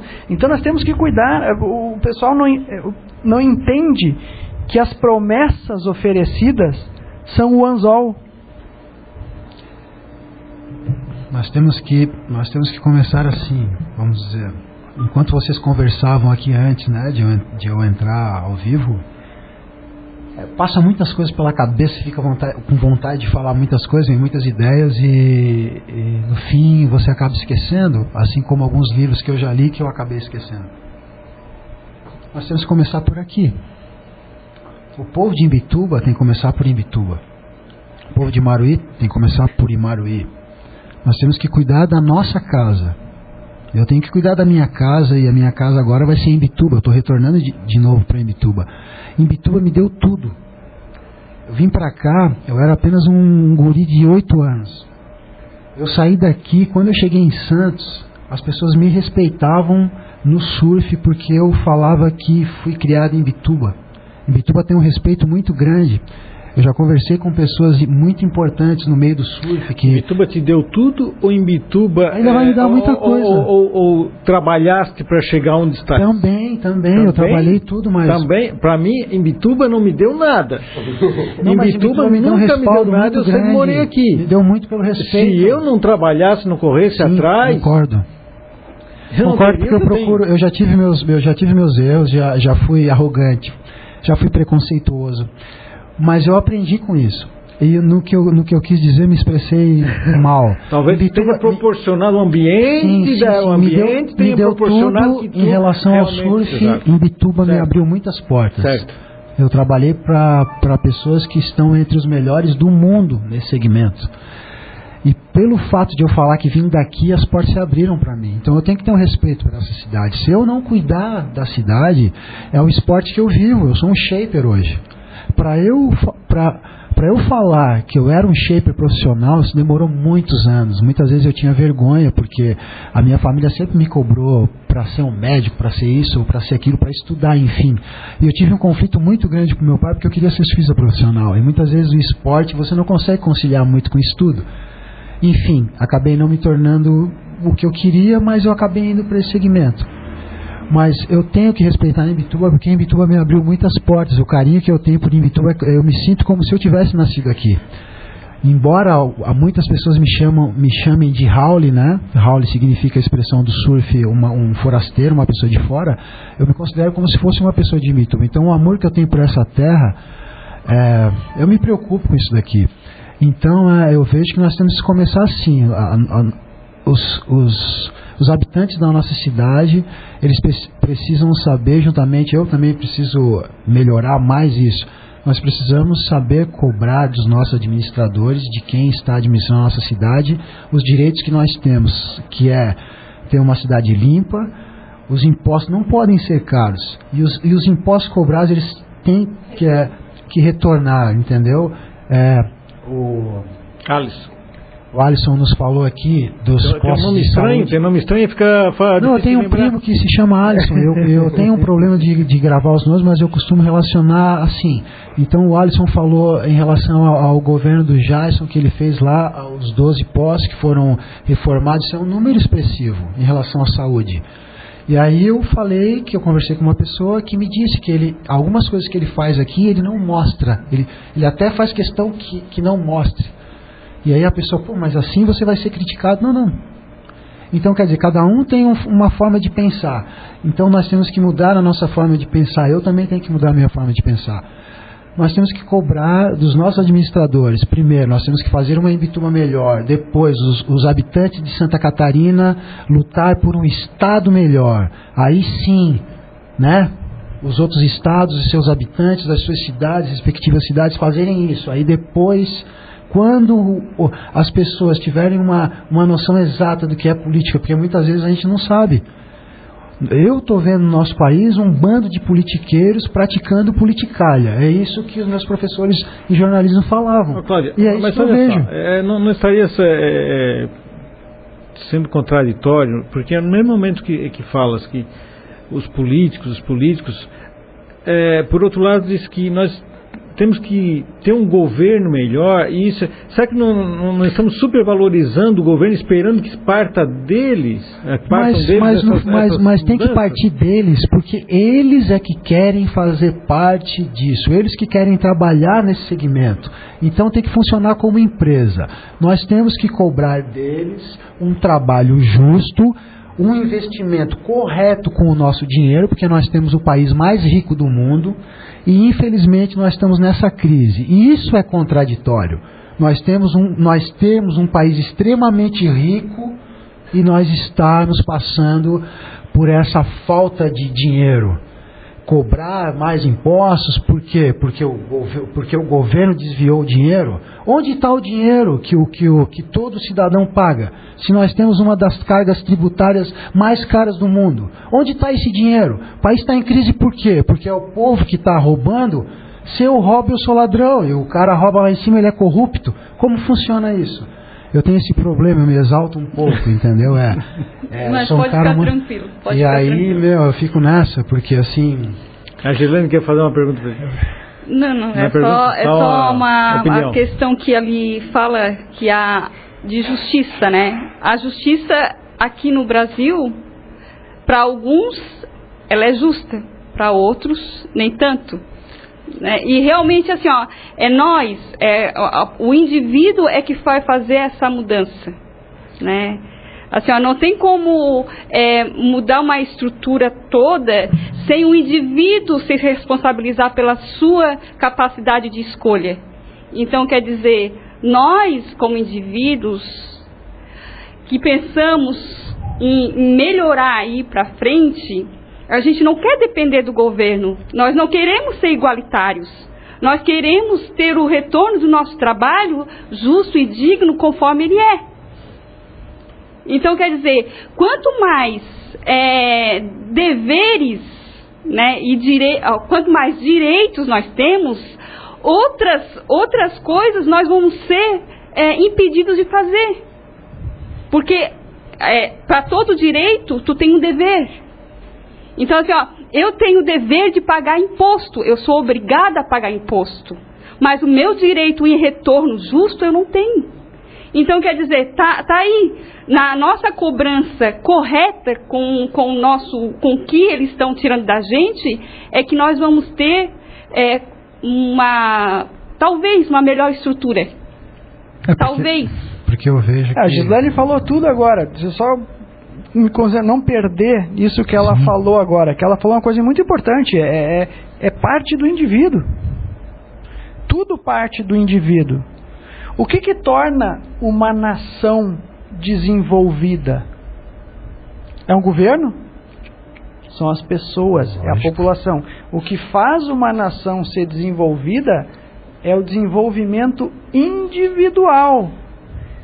É isso aí. Esse indivíduo, esse conjunto de indivíduos, é que vai exigir um Estado mais responsável, e não o contrário. Não vai ser um Estado que vai chegar lá e dizer, agora nós somos desenvolvidos e vamos fazer a coisa correta. Não começa assim. Começa no indivíduo. Isso que ela falou é importantíssimo. Então, assim, onde é que está a cura disso tudo? Está no indivíduo. Ou seja, o indivíduo, eu creio muito nisso, o desenvolvimento econômico, financeiro e pessoal do indivíduo em si é que influencia positivamente o meio. Então, quanto melhor formos cada um de nós no seu trabalho, no seu desenvolvimento, quanto mais riqueza nós criarmos, mais positivamente vai influenciar o entorno. Porque eu, estando desenvolvendo, eu vou começar a impulsionar o desenvolvimento das pessoas que estão no meu raio de ação. Se eu vou fazer um serviço bem feito, e eu vou estar me desenvolvendo nisso, eu vou começar a exigir que alguém que me preste serviço preste melhor. Pô, cara, você vai fazer isso aqui melhor, né? Então você leva isso aqui de volta e me traz um jeito melhor. Isso aqui, esse círculo de incentivo é que desenvolve uma nação. Agora, a gente está bem atrasado nesse processo. O lado ruim disso é que a cura disso está muito longe, cara. Eu acho que a melhor, não sei se é a melhor, uma das melhores coisas, eu acho que seria uma alternativa, vamos dizer assim, acho que seria a palavra melhor. Acho que uma alternativa para mudar isso, para dizer que vocês políticos, vocês têm que melhorar, é justamente eu fazer por mim o que eu acho que eu tenho que fazer. Eu fazer a minha parte, dizer, eu não preciso de você, governo. Eu não preciso de você, político. Eu estou fazendo a minha parte, eu faço sozinho, com o meu esforço e o meu trabalho. Se as pessoas ficarem dependentes do governo, esperando que o governo faça, aí sim tu estás valorizando esses políticos e se tornando dependente deles. Assim, na minha trajetória, né, no que eu faço... O Eduardo Rosa perguntou aqui, Eduardo Rosa, teu colega... Show, grande amigo. WhatsApp, né, nosso WhatsApp 9830-2115.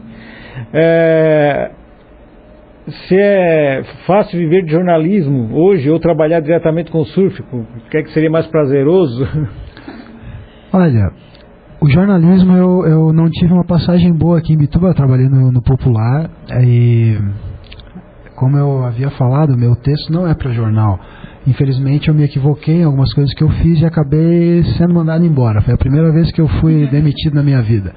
Eu fiquei mal pra caramba, mas eu não estava tendo tempo para me dedicar com as pranchas. Eu estava morando na Ibiraquera, tendo que acordar de madrugada, sendo que aqui lá não tem ônibus, para vir para cá, para o Jornal Popular, para muitas vezes o dono do jornal não me dá nem eu não tenho nem como ir embora, porque no dia que é lançada a edição você tem que virar, porque você é obrigado a dar conta. Então aquilo ali estava no fim foi bom acontecer isso. A primeira vez que eu fui mandado embora não foi nada demais, eu fiquei mal, mas depois eu comecei a me dedicar nas pranchas e comecei a ficar melhor. E aí o que eu vejo? Em relação ao jornalismo, há várias maneiras de você trabalhar com jornalismo quando você se forma. Você pode ser um jornalista em um jornal diário, você pode ser numa revista, você pode ser repórter na televisão, você pode ser assessor de imprensa, você pode trabalhar no meio musical, você pode trabalhar, enfim, você pode ser editor, várias maneiras. Mas as pessoas sempre olham, né? Olha para o William Bonner ou para a Fátima Bernardes, aí você você quer ser complexo de Clark Kent, que eles chamam, né? Que o jornalista acha que pode tudo. Mas não pode nada. Ele tem que ser bem coerente e tem que ficar pianinho de vez em quando, porque senão a casa cai. Enfim, é muito amplo você trabalhar com jornalismo, que você pode fazer um monte de coisa, trabalhar com cinema, enfim. E com o surf, na verdade, eu sou shaper, fabrico pranchas de surf, mas assim, eu sempre procurei ler bastante sobre o esporte, sempre procurei analisar bem o esporte. Eu sempre fui uma pessoa muito competitiva, sempre gostei de competir. Já joguei handebol aqui em Bituba, pela cidade, né, joguinhos abertos, regionais, micro-regionais. Vôlei também tive a oportunidade, mas optei pelo handebol. O professor Mazinho, naquela época, me chamou para representar a cidade, mas enfim, eu fui para o handebol. O surf hoje eu vejo que você tem que ser muito persistente, são mais de 25 anos, em algum momento em vários momentos eu perguntei, por que o sol não brilha para mim? Eu sou um cara honesto, chego até a me emocionar um pouco. Mas assim, eu vi que tudo tem um caminho. Foram vários anos de caminho e até eu dizer que sou shaper profissional, eu trabalhei muito em Santos, eu trabalhei muito por um preço bem baixo para aprender. E muitas vezes eles falavam, você não gosta de trabalhar. Não gosto de me escravizar, cara. Eu não vou ficar trabalhando para ti por um preço baixo, você me pedindo Ferrari, me pagando Fusca, e não vou fazer isso. É isso que o povo inteiro faz, cara. Trabalha por pouco, por um salário mínimo irrisório, enfim, condições ruins. Hoje eu estou colhendo meus frutos, por quê? Porque eu investi muito tempo em surf. Fabrico boas pranchas de excelente qualidade. Tem outros aqui em Bituba que fazem. Mas o que o caminho de surf pode te oferecer é o seguinte: hoje eu estou trabalhando como locutor para a associação de surf.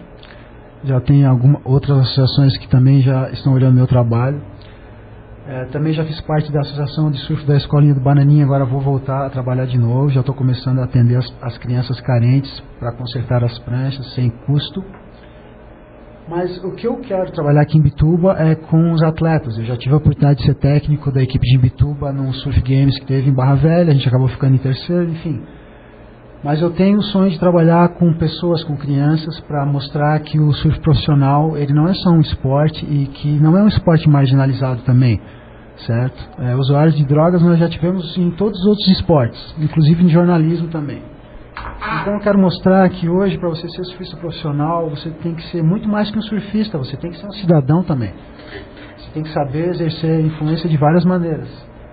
E o surf, eu trabalho nisso, fazendo as pranchas, procurando agora assessorar a Escola do Bananinha, querendo fazer uma parceria com algum atleta de Imbituba. Eu já estou vendo agora a parceria com um atleta profissional, Wesley Santos, de São Paulo, né, que ficou agora, teve um resultado expressivo na Argentina, ficou em 5º lugar no WQS, no Qualifying. Então eu quero começar a fazer um trabalho assim, a ajudar as pessoas que se envolvem com surf, principalmente os novos, e que querem olhar para o surf de uma maneira diferente, não ser só um surfista.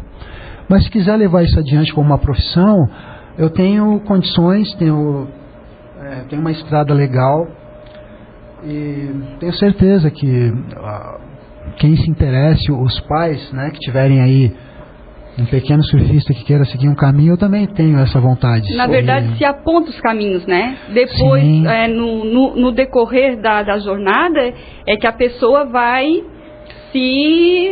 no seu melhor, tentando se encaixar. Sim, né? O Eduardo está perguntando se é prazeroso. Com certeza que é prazeroso, com todos esses projetos que tem. Eu estou 25 anos fazendo isso, Eduardo. E você foi uma pessoa que você começou fazendo comunicação aqui faz muito tempo, e eu nunca nem pensava em me formar em jornalismo. E você me falou que você não se formou em jornalismo. Mas eu me lembro que você já trabalha com comunicação há tempo. Você sabe que é prazeroso. O jornalismo ele é prazeroso porque você...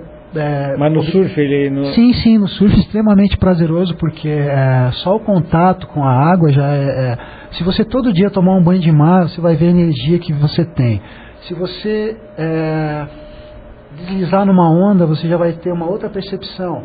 E hoje em dia, agora, com o stand-up paddle, na qual você pode ter uma interação familiar muito grande, eu acho que tá tudo envolvido com a natureza, cara. É o sol, é a praia, é a areia, são o ser vivo que vive no ambiente marinho, tudo isso envolve. Então não tem como não ser prazeroso. A fabricação de prancha, ela é muito complicada, ela é estressante. Você realmente tem que trabalhar, você tem que se dedicar. Mas eu sinto um prazer imenso, porque eu estou fazendo isso até hoje e o sol está começando a brilhar para mim. Eu estou tão feliz que, sei lá, não tenho palavras. Eu não entendi muito bem aqui a pergunta do Eduardo Rosa. Ele disse o seguinte: e um candidato surfista e amante da natureza e preocupado com o futuro? Vamos voltar para o tema político, então, que é a nossa essencialidade aqui. Quando alguém se coloca como candidato por um nicho, vamos dizer assim, um nicho político, ao candidato dos surfistas, isso atrai muitos surfistas. Isso é bom ou é ruim? Olha, eu não posso ficar pensando muito, né? Eu tenho que falar. É uma resposta muito difícil de dar, porque, veja bem, nós estávamos aqui falando de política, e a política, ela é muito abrangente. Eu notei aqui que o Alisson, ele é uma pessoa bem inteirada em relação a muitas coisas, né? Guilherme é médico, então também deve ter muito conhecimento. Ele falou aqui que quando alguém se coloca para, vamos dizer, como ali fizeram aqui lá para pegar o ônibus e ir até Brasília e estavam, vamos dizer, indo para um lado, né, tomando partido. Então, o político que vem tomar partido, que se diz o político dos surfistas, ele não tem que ser o político dos surfistas, ele tem que ser o político de todos. Os surfistas vão fazer parte de todos. Ele pode olhar para o surf, mas ele não precisa se intitular o político dos surfistas, ele tem que se titular um bom político. Esses dias no Facebook teve um vereador que ele ficou chateado porque eu acho que ele estava fazendo alguma coisa e estava sofrendo alguns processos, não sei, dos outros vereadores. Aí eu comecei a olhar tudo, aí ele, mas vê se isso pode. Aí eu falei para ele assim: olha, quando você se candidatou a vereador, você sabia muito bem onde você ia entrar, não sabia? Aí ele me respondeu: você tem razão. O que eu digo para ti? Se você tem ciência do que você está fazendo, se você tem o discernimento do que o que você está fazendo é certo, é correto, se você tem plena consciência de que você está correto, quem não deve não teme. Então, vá em frente, cara. Por que você vai temer? Você vai temer 4, 5 que estão ali se unindo, porque são aqueles que gostam de levantar o tapete e botar a poeirinha lá embaixo. As tuas perninhas vão tremer, ou você vai ser convicto de que você realmente está certo e de que a verdade ela tem poder? Porque se a verdade não tem poder, então vamos desistir de tudo, né? Porque a gente não vai conseguir mudar. Porque nós vamos conseguir mudar se nós quisermos. É como foi falado aqui. A Gislaine falou, tem que ser como indivíduo. O Guilherme também foi bem claro. Tudo começa com o cidadão. E o cidadão... O nosso cidadão, ele está muito preocupado com dinheiro, né? Porque o dinheiro vai para a mão das outras pessoas. Os pais, as famílias, elas não precisam depender de bolsa daquilo, bolsa disso, bolsa para faculdade, entendeu? Elas têm que ter condições para darem aos seus filhos as plenas condições, entendeu? Para ir para uma boa escola, para aprender, para estudar. Certo? Para poder mudar alguma coisa. Porque sem estudo, sem conhecimento, não tem como.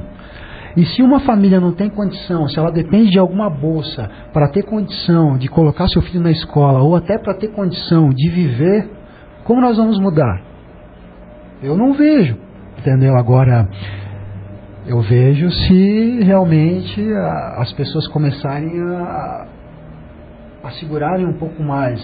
Peraí, vamos pensar realmente nessas eleições, ou vamos começar a refletir sobre o que nós podemos ajudar na nossa cidade, o que realmente a cidadania pode exercer, se nós, como um povo unido, exercendo cidadania, se nós realmente conseguimos combater o nosso sistema, porque o nosso sistema, de tão corrupto que ele veta isso, e eu não vejo em manifestações a solução.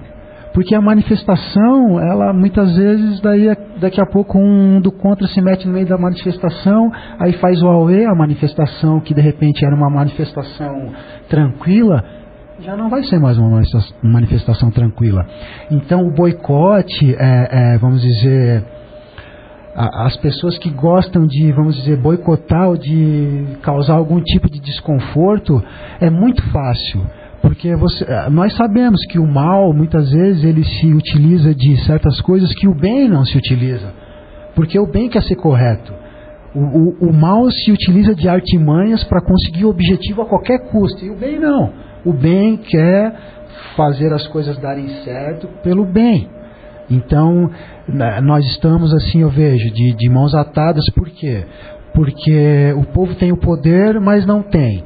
Dá o poder para certas pessoas que são indivíduos como nós também, que vão para a parte da política para, de repente, procurarem resolver os problemas ou procurarem fazer um sistema mais justo, mas não conseguem. Por quê? Porque os dinossauros estão lá, os primatas antigos estão lá, e eles falam, não, cara, tem que ser assim, assim, assim.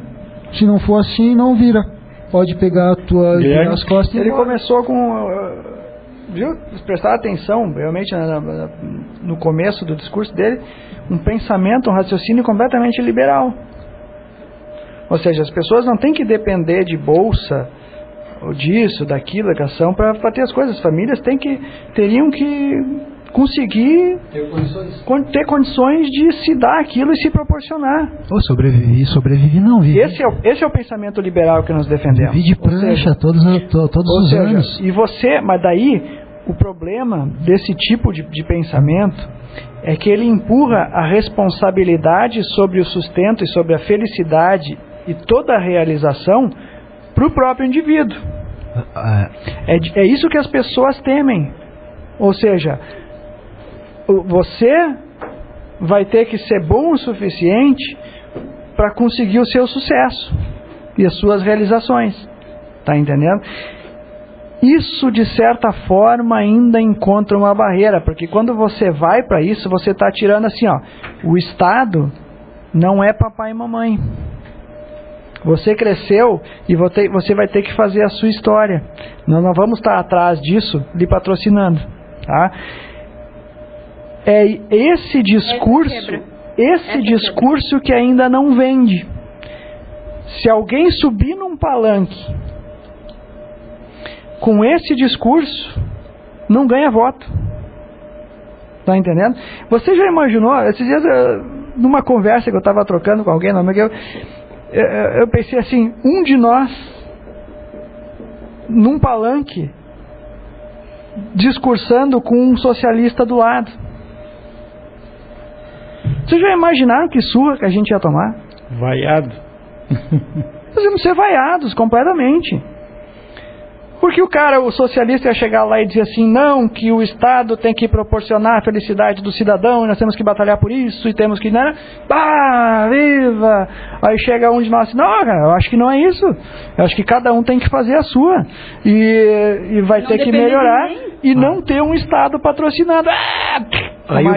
Aí o povo grita, né? Soltem Barrabás.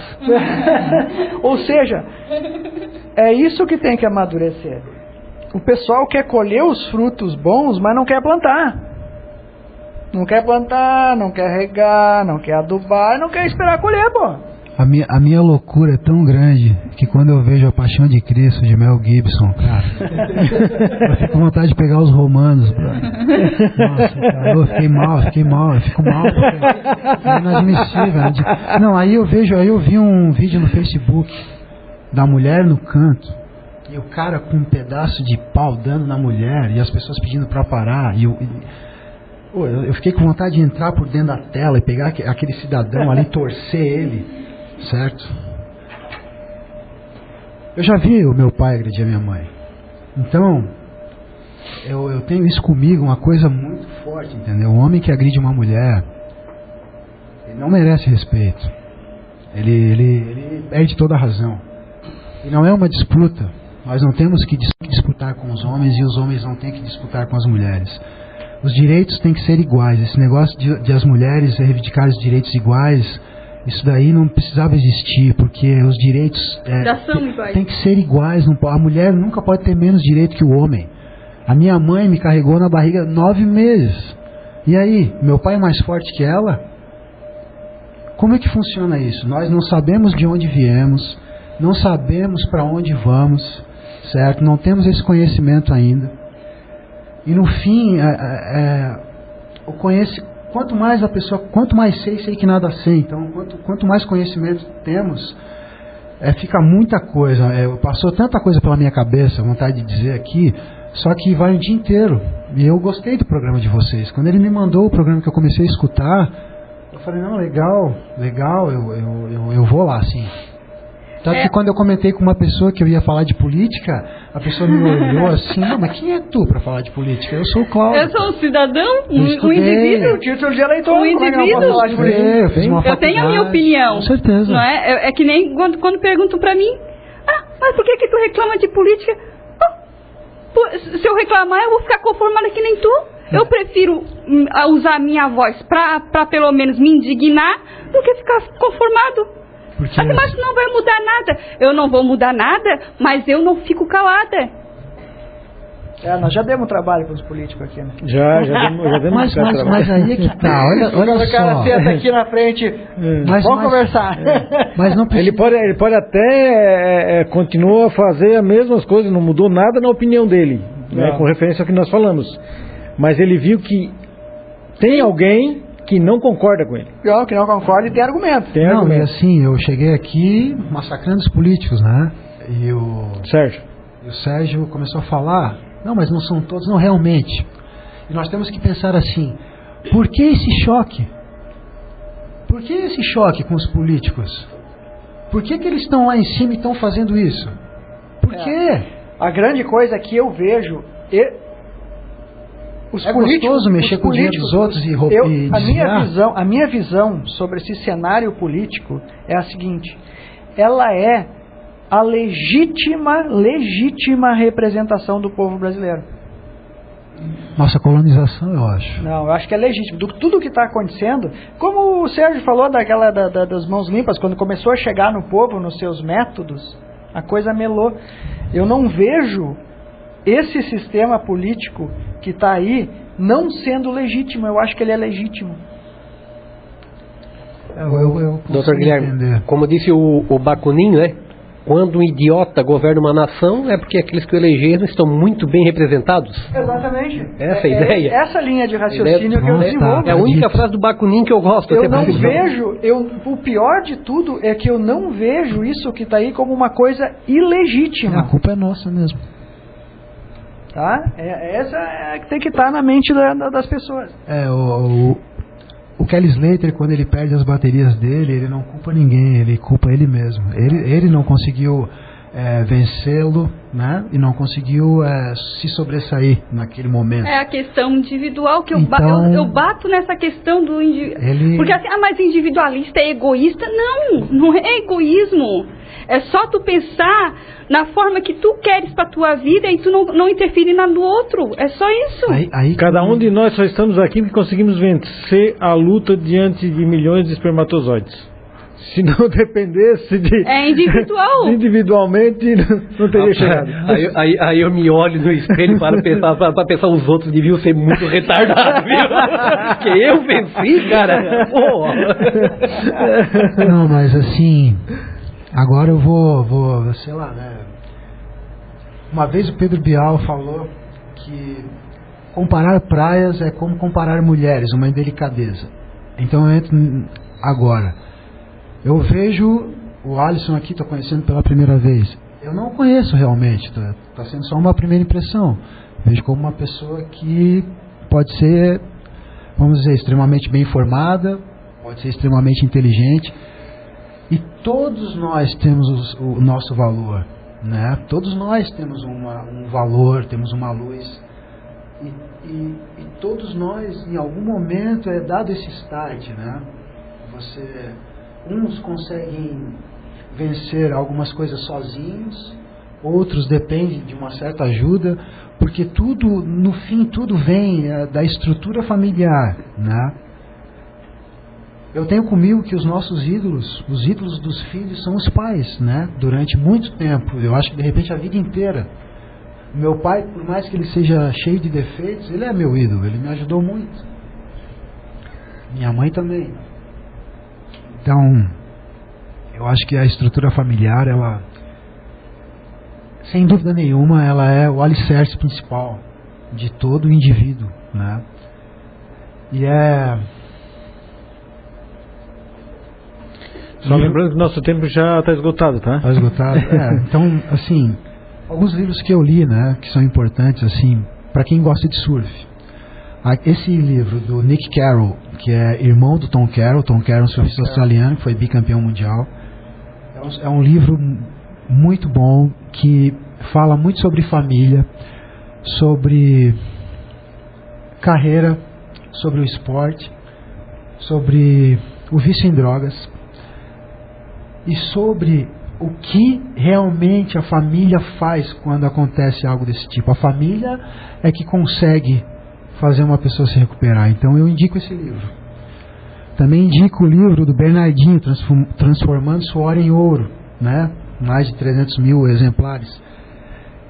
Bernardinho fala: eu prefiro ter no meu time 6 guerreiros do que 5 guerreiros e uma estrela. Aquela estrela vai afundar o meu time em algum momento. Eu prefiro ter 6 guerreiros, 6 pessoas comprometidas que vão comigo até o fim. Eu não posso ter no meu time uma pessoa que em algum momento ela vai querer brilhar mais. Um time é composto por várias pessoas. Um time ele ganha quando, né, todos fazem a mesma força e todos estão unidos. Ninguém consegue nada sozinho. A Onda, de Susan Casey, que é um livro, né, para quem gosta dos mares, para quem gosta de entender sobre as ondas grandes. Nós que temos um porto em Imbituba também fala muitas coisas aqui sobre os navios, sobre o que eles enfrentam em alto mar. Eu acho que um outro livro muito importante, né, porque eu vejo que no Brasil a gente procura muita segurança financeira. E segurança financeira não é a solução é a independência financeira. É o Guia do Pai Rico, né, que é do Robert Kiyosaki e da Sharon Lechter, então, dos mesmos autores de Pai Rico, Pai Pobre, então acho que é um livro legal. Enfim, eu agradeço o convite do Sérgio. Foi um prazer estar aqui com o Guilherme, com o Alisson, com a pequena Marina, que apesar de não ter feito nenhuma pergunta, ela já está aqui e já está tendo conhecimento sobre muita coisa.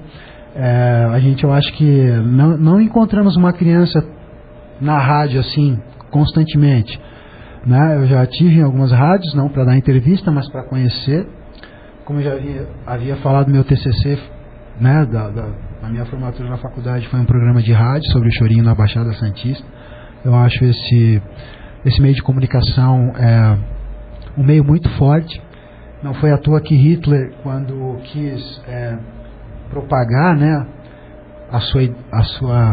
o seu modo de pensar, ele produziu muitos rádios em forma de capelinha, né, para transmitir para todos aquele pensamento horrível que ele tinha, enfim. Então o rádio é um meio de comunicação muito forte, certo? E show de bola, muito obrigado por estar aqui. Eu espero que outras pessoas também não tenham medo de expressar a sua opinião, porque eu me lembro que quando eu trabalhei no Jornal Popular aqui em Bituba, eu fui fazer uma matéria sobre a popularidade do prefeito Beto e muitas pessoas não quiseram nem falar porque tinham medo e foram explícitas em falar para mim: não posso falar porque de repente pode não gostar nisso aqui. Não, mas é só uma opinião, é só para você falar se você está gostando do governo ou não. Mas as pessoas têm medo. O medo não leva a nada. As pessoas precisam ter coragem, ok? Precisam saber dividir. E nós precisamos deixar de ser egoístas, porque eu mesmo já fui egoísta muitas vezes e isso não é legal. Cláudio, infelizmente tem que te interromper. Um abraço para todos. Eu agradeço aí a tua presença, né? Esperamos realmente que outras pessoas que sejam convidadas, outras pessoas que gostem de falar nas redes sociais sobre política quando nós convidamos elas não vêm, elas não parece que elas não têm coragem de vir aqui. Se tem opinião, né? Se tem nós estamos dispostos a ouvir e até debater, porque realmente o nosso trabalho aqui é conscientização política. Apesar da gente, né, ter uma visão, né, de liberal, a gente gosta do debate político, principalmente para conscientizar, porque é conscientizando que a gente vai mudar as coisas.